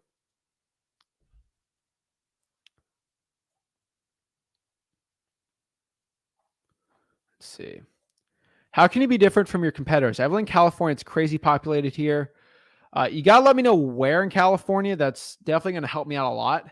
But if we're going to say, you know, if you want to be different from your competitors in wholesaling real estate, you're going to have to like take the time out and actually learn how to build rapport the right way. Building rapport is going to be the key difference between you actually closing deals and doing really well in wholesaling real estate versus not. What I can tell you is when we do a wholesaling deal in our market, we got to compete with like 5, 6, 7, 8 other guys and gals out there. Like it ain't easy. I'll tell you this like right off the bat. It is not a super simple process. I mean, how do you become different than your competitors? I would honestly tell you is you got to be really fast on these deals. Speed's going to be everything. And honestly, just building rapport. Like when it comes to you versus somebody on the deal, if you can connect with that seller better, you're going to win out on that deal. And that kind of comes in with really good acquisitions and really good processes for closing deals. I have signed a contract thanks to you and Rick. Markeem, let's go. Woo! Congrats. I appreciate it. Someone saw one of our YouTube shorts. How do you do your first 100K flip go? My first 100K flip was last year, beginning 2021. And that was a pretty good one. You know, we made 100K. It was a good deal, a little crazy. It was a probate one. I still remember it like it was yesterday. I remember posting. I was so excited about that deal. But that was a good deal. You know, it was a probate. Very motivated. Needed every bit of like 7K in there. But that was a decent, I think it's 7 to 10 we put in there. But it was a mess of a house. The before and after was crazy. I still smell that house today. But really good deal. I think what pushed it to 100K was like it was an insane deal. But it was on half an acre. And in that in that area, in that zip code, the acreage like went up nuts. It was crazy. So we got really lucky on there. Proceeds, we have a 100K deal now on our YouTube shorts. That's pending. That's like a live deal we're doing right now. And usually you guys get a video months after, but I want to give you guys sneak peeks of stuff we're working on. So we're doing some amazing deals. Like, I mean, we're making more money than ever right now.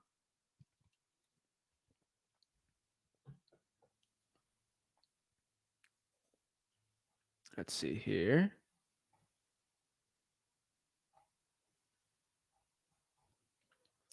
Greatness. Awesome name. When you get a house under contract, do you find a cash buyer first, then go to the title company? Or do you go to the title company and run a title search and then cash buyer? So Greatness, what I personally recommend for most people is get the property under contract, put at least $100 earnest money down with the title company. And then from there, they can run the title. Not most of the time, probably shouldn't be running the title, but sometimes people run the title. You can just put it in escrow and then you tell them to run it. Depends on the title company and if they know you're wholesaling it or not. Always depends, really. So I have to put that disclaimer out there, obviously. So you're going to run a title search once you find the cash buyer, usually. But so contract, submit that contract to the title company with a $100 earnest money deposit. You could do a $0 earnest money deposit, but it's honestly up to you which one like you want to do, right? And then from there, find the cash buyer. If they agree to a price, do an assignment of contract, guys. All the free stuff's at freewholesaling.com. Remember, guys, freewholesaling.com is where everything's at. And then from there, you assign it. So using the contracts that I have, and then you basically assigning is selling the contract, and then you sell that contract, bring it to the title company, profit. You get a bunch of money. It's great. I love wholesaling real estate, right? And that's as simple as the process really is. And obviously, there's walking through, there's following up with sellers, the marketing, dispositions, everything. But in the simplest form for wholesaling real estate, that's what it is. Jessa Lee says, what's the best comp strategy for a non-disclosure state? That's such a great question. The best way to find comps in non-disclosure states is, I would say, Zillow right now. A lot of states, you guys saw the live I did yesterday. You can actually find comps for these non-disclosure states in, like, you can get the sold price per square foot. Obviously, I mean, you can pay for batch or PropStream, but like if you don't have that money, you're just trying to, find comps from there. Do the price per square foot sold. That's going to help you out a lot. And that's definitely one I have to be recommending today. So you can do price per square foot. That works pretty well. Honestly, it's up to you, but price per square foot is usually sold. So like Kansas, Texas, parts of Missouri, most of them are going to be in there. Like my Houston people, I showed you some little cheap tricks and tactics to go in there and find it. And then obviously you can use the pending right now and the sold comps. So not the sold comps with the Zillow, but you use the pending and the actives and what's on the market there for the non-disclosures.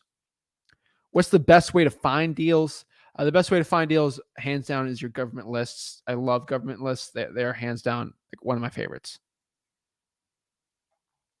Can we contact you for wholesale deals? Oh yeah, www.flipwithrick.com/JV.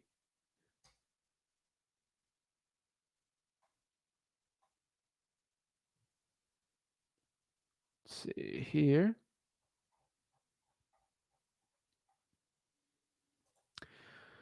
Does the seller have to pay any fees when closing a sale? Usually their taxes. So this is another one. Usually you have to pay their taxes. So it's probably going to be prorated most likely. So you just keep that in mind. The taxes are going to be prorated from there. I'm speaking with a motivated seller. The sell states 24/7. Owner wants 225. Oh, Zestimate. What do I do? Monica, you're going to have to figure out the repair costs on it and what the ARV is. This is why you got to run your own comps, ARVs, and figure out the repair costs for things. Yo, what's up, Zach? I've been calling up some people from Drawing for Dollars. Felt like I'll get a deal soon. Rashen, I got California in the house right here. He's always on these and always giving value. So shout out to you. Is the contract you sent the seller will be the same contract you'll be sending to the buyer? No, Elmer. The contracts I send to the seller is going to be my purchase and sale agreement. It is in freewholesaling.com. And then the contract I send to the cash buyer is going to be my assignment of contract. One is putting the property under contract, and then the assignment is me selling that contract for a profit. Jessa Lee says, what's the best strategy for non-disclosure state comps? I already answered that one. Let's see here. How to figure out a good offer on phones only. Monica, what you're going to do to figure out good offers is to run the comps and find the ARV. Honestly, finding repair costs probably going to be the hardest part, but if you're upfront with the seller and they give you good information, that really shouldn't be an issue. That's just from what my opinion is. Realtors seem more professional and you have less chance of being cussed out on or scammed. Do you think it's good to wholesale on market deals? I see a lot of people like promoting wholesaling on market. A lot of people actually can make it work. I'm not the biggest fan of it, in my opinion. I just think it's mindless work, but you can do it. It's honestly up to you. But what I've seen, it is tough to do that. Dedrick, what is up? Can I make cash buyers pay all closing costs? Depends what you're talking about closing costs. So closing costs can be, is it the seller's portion of the taxes? Guys, remember, like when you're negotiating with your sellers, you can include that we'll pay your taxes for the year also in it. You might have to pay that portion out of your wholesale fee. I'm just letting you know. But yeah, so the cash buyer, I make them pay. So if you go to freewholesaling.com, like I always say, let me put freewholesaling.com on the bottom here. You can already use my already done assignment of contract for you. And in our assignments of contract, we already state that the cash buyer is going to pay all closing costs. A big issue is like the cash buyer is like, oh, you never put in the assignment of contract. I'm not going to pay closing costs. Well, that's how you get in trouble, right? So you got to state that in the assignment of contract that the cash buyer will be paying all closing costs. It's very important, but that's definitely something you got to know, you know. But yeah, I always make sure the cash buyer pays all closing costs, and you go from there, you know. And also, guys, FYI, Dedrick, just some people don't know this sometimes, but so how can I make the cash buyer pay all closing costs? You do that, but also the cash buyer, they need to use your title company. Let me say this one more time. The cash buyer needs to be using your title company of choice, not the cash buyer's favorite title company. Let's go here. What if I can't find a buyer in time? Someone told me I can get in trouble if I didn't close. I'm in Ohio. If you're outside the inspection period, you could lose your earnest money deposit. Dilo says, what marketing strategy do you use when you first started wholesaling? When I first started wholesaling, I did bandit signs. Those are those white or like yellow, we buy ugly houses signs. I had little stakes. I stuck them in the ground and I put them everywhere, you know, outside my high school tournaments for like wrestling or something. And it was great. You know, I loved it. Hey, I did so well in it, except I started taking out so many signs. They started regulating it hard. Local code enforcement went crazy on me on it. It is fun times. But that's what I initially did to do deals. And it was great. I personally loved it. You know, I love doing bandit sign deals. Now, it's definitely harder in my market, but there's still work a lot in other markets. And it's really cheap. You know, it'd be like $100, $200 a month in marketing. And it's like, it's great. That's what we consider sweat equity. I like drawing for dollars a little more right now just because bandit signs, a lot of them are getting hard. What is up, Patrick?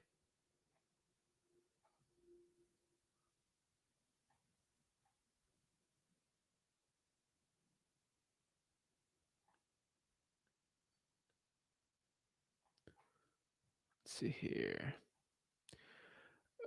Do these live sessions, guys. I'm getting a lot of questions about Ohio, like the state of Ohio wholesaling. I would go contact an attorney and see the actual laws, but before an influencer goes tell you what you can or can't do. Guys, I've had comments saying that Florida, it's illegal to wholesale there too. And I can't even double close in Florida. I get told that all the time. And I literally just did a double closing the other day. Like, right? Like Patrick says, does these live sessions go back on your page when I can watch later tonight? Yeah. Just put it watch later on YouTube and it should pop up. It will, right? Yeah. I have my first property under contract. I want to know if the cash buyer should submit EMD and proof of funds before I allow them to inspect the property. So congrats, Dedrick. You have your first property under contract. That's a big win. Woo! But I want to know if the cash buyer should submit earnest money and proof of funds before I allow them to inspect the property. Dedrick, it's good business. Let them walk through the house first, right? Like you get the proof of funds, but don't have them submit EMD until they walk through. They need to sign the assignment of contract with the earnest money. Usually the assignment of contract isn't valid until the earnest money is left at the title company.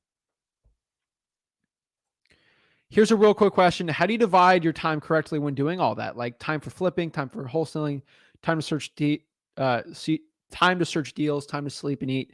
So Russian Eskimo, I got my business is delegated basically to a T. So a lot of the time that I spend is a lot of free time, you know, to do thinking, big level activities, a lot of other stuff. But I'm a pretty busy person. I'll be honest with you. So it's hard. It's really about time budgets of where you're going to spend your time. Obviously, I blocked out 2 hours today and only 2 hours. Basically 2.5 hours I block out usually for live streams.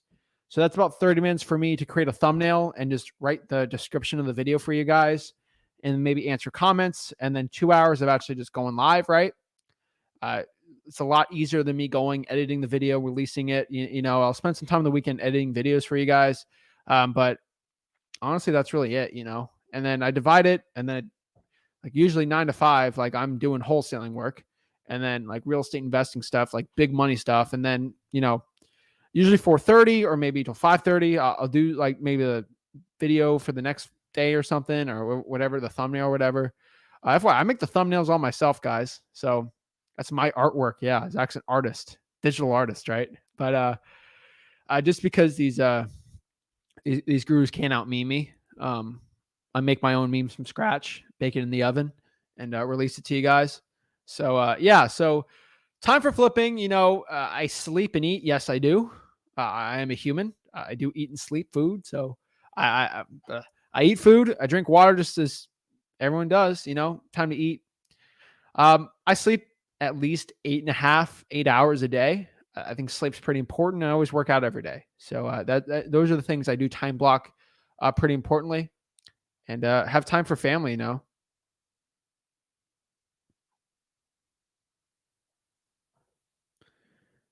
Rob told me to create this. I'm not going to say because the algorithm's not going to like it.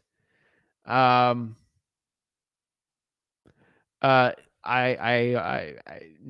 As of right now, we are not looking to do that because I'm not selling. I don't sell things.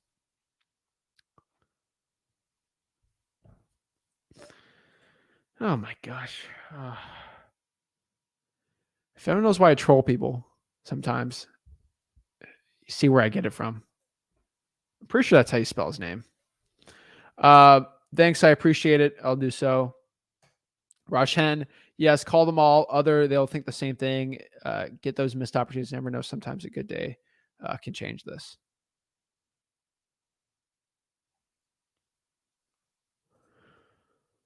Roshan says, I got a code violation list of Riverside and it has 1,500 addresses. Do you think I should call all of them?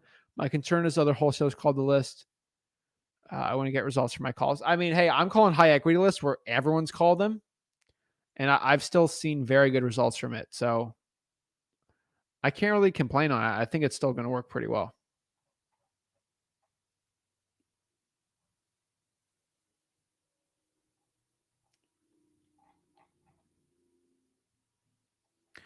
How can you wholesale on foreclosed property?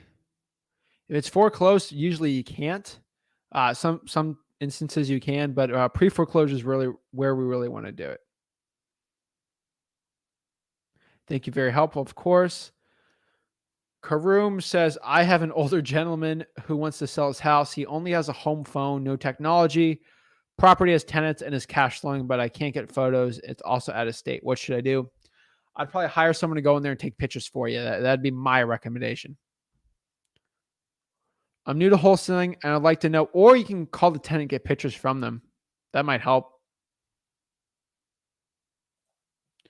I'm new to wholesaling. I'd like to know more info, potentially how to get started. Where can I start? Robert, just go to freewholesaling.com. FREE wholesaling.com. Freewholesaling.com. Jonathan, what is up? Let's get it. I appreciate all your videos. Closing on my first deal next week. Spent nothing on getting it. Want to reinvest it all back into marketing. What do you suggest? Go all in on yourself. Make the bet on yourself. Jonathan, be careful. These gurus are going to be going after you. So just be careful. They're sharks. They smell blood. I have a foreclosure potential in Tampa. Purchase price is $97,000. The ARV is $230,000. It's a little complex situation. What's going on? Can I DM you? Yeah, Marky, DM me or email me support@flipwithrick, or just come on tomorrow. I always have my one-on-ones, and that's a guaranteed way to get a hold of me. What is up? Everyday grinding. Always soaking up the extra value and knowledge. Thank you for your time, Zach. Of course. Can we contact you? Support@flipwithrick.com. Can I make a cash buyer pay all close? I think we already answered that one. Let's see here. Mahalo for the help. Ooh, wait. Yeah. All right. Mahalo for the help. The seller of the property inherited it. If he's unable to locate the will, is that something the seller has to get from the court or the escrow handle it? That'll probably go through the court system if there's no will. Ask the attorney that made the will. Maybe they have a copy of it. If the court's already showed he's the owner, then it should be fine if it went through the probate process. It really depends on the state. Pretty sure Dedrick's from, I'm guessing Hawaii, but gotta make sure, you know. I have a 10-year ownership vacant property list. There's about 4,000 properties on there. What do you think my odds are getting a deal? 94%, 10%. Call it and see what the percent. It's either 0 or 100, right? I can't give you a probability statistical calculator unless you do a bunch of deals. Now, when I do a list, I know there's probably a 94% chance of getting a deal. If I can pull 2 deals per month average for cold calling, then I can basically get to 200% or like 100%, right?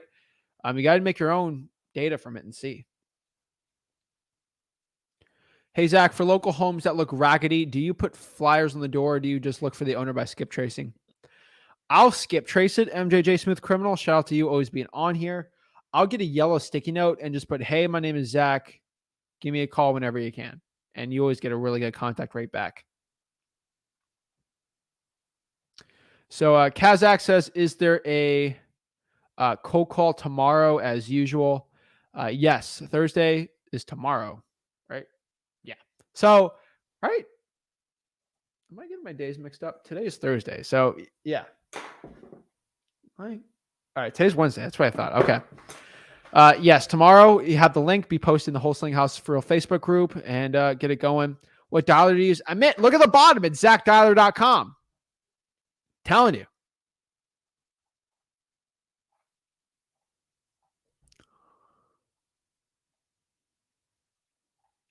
Yeah, Rick's hilarious. Let's work together, get the deal done. What does a dialer do specifically? A dialer specifically, basically you put on your leads in there and it'll call 3 at a time. Basically, almost triple your efficiency on the calling. They got to pay for it. If you got no money, I don't recommend it. But if you got some money into it, it always works well.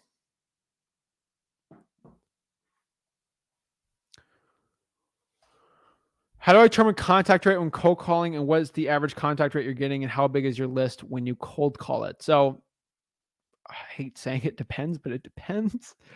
Your contact rate, you know, a lot of people change it. In my opinion, a contact rate really should be the amount of people that answer the phone when you're calling it. So it really depends on the list and how many of a dialer you're using. I've seen 5%, I've seen 10%, I've seen 30%. I've seen upwards of 90%, right? It really depends on the list you're pulling and how good. Like a reverse drawing for dollars list, contact rate is going to be up the roof versus if I cold call a high equity list. The more saturated list, the less of your contact rate. Always great gems. I appreciate it, of course. Troy by Playboy, what is up? Best way to run comps fast. Lost the deal because I'm taking too long with Redfin. Use like listri.com, PropStream, Batch, or like Realtor.com. Realtor.com is kind of fast on Redfin. What do you say when someone calls you back wanting to know why you called, but you don't have their info pulled up? Hey, Mountaineer 865. I was probably calling in regards to a property. Do you have a property looking to sell? I don't have everything with me right now, but I was calling some people, seeing if they're looking to sell the property. They want to sell, you know, you get the conversation going from there, right? I've gotten plenty of deals doing that. But guys, at the end of the day here, for wholesaling real estate, trust your gut. You know, go out there and do what's right, guys, and you'll be rewarded for it handsomely. What I can tell you here is with getting into cold calling, I can tell you right now, it's just a numbers game. The more you cold call, the better results you're going to be, and you'll get better at it. You can increase your skills at cold calling and talking to sellers while going out there and getting the list for it. So guys, thank you guys so much for just providing the value for me and showing the love and support. It means everything to me. So guys, smash that like button, subscribe, check out freewholesaling.com, and see you guys soon. So thank you guys so much. Appreciate it. And see you soon. Here's the freewholesaling.com video, and let's get it. Thanks guys. Hey guys, Zach Ginn here from Flip with Rick, and after helping tens of thousands of people get started in wholesaling real estate and helping so many people out go from $0 to $100,000 in wholesaling real estate, I'm super excited to announce my new Wholesaling Mastery course. This Wholesaling Mastery course will have everything step by step on the whole entire wholesaling processes. I'm going to give you real deal examples. I'm going to hold your hand throughout the whole wholesaling process. This course will give you everything you need to know to make up to $100,000 to over $1 million per year in wholesaling real estate profits. Most real estate gurus out there will charge you around $5,000 for a course like this. But today, if you click on the link, you'll get my Wholesaling Mastery course for the low price of... Sell out. What? What are you doing? What are you doing? What do you mean? I knew you would do this. I knew you were going to go the course route with the guru. It goes against everything we've preached from day one. Don't be a sellout. The course is free. What? The course is free. I'm giving it for free. Oh, I apologize. Carry on. Jeez, okay. Sorry about that, guys. Yeah, duh. Do you think I'm going to go sell out as like a regular guru selling you a course? I'm not trying to make money off of you guys. Guys, over here, all you got to do is click there to just sign up. No gimmicks, nothing. Absolutely for free. It's a free wholesaling course. Literally, I've seen every single wholesaling course. I have access to all the 10,000 mentorships. Guys, I literally copied them step by step. I literally have an entire course set out just for you for wholesaling real estate. Click on that and let's get started.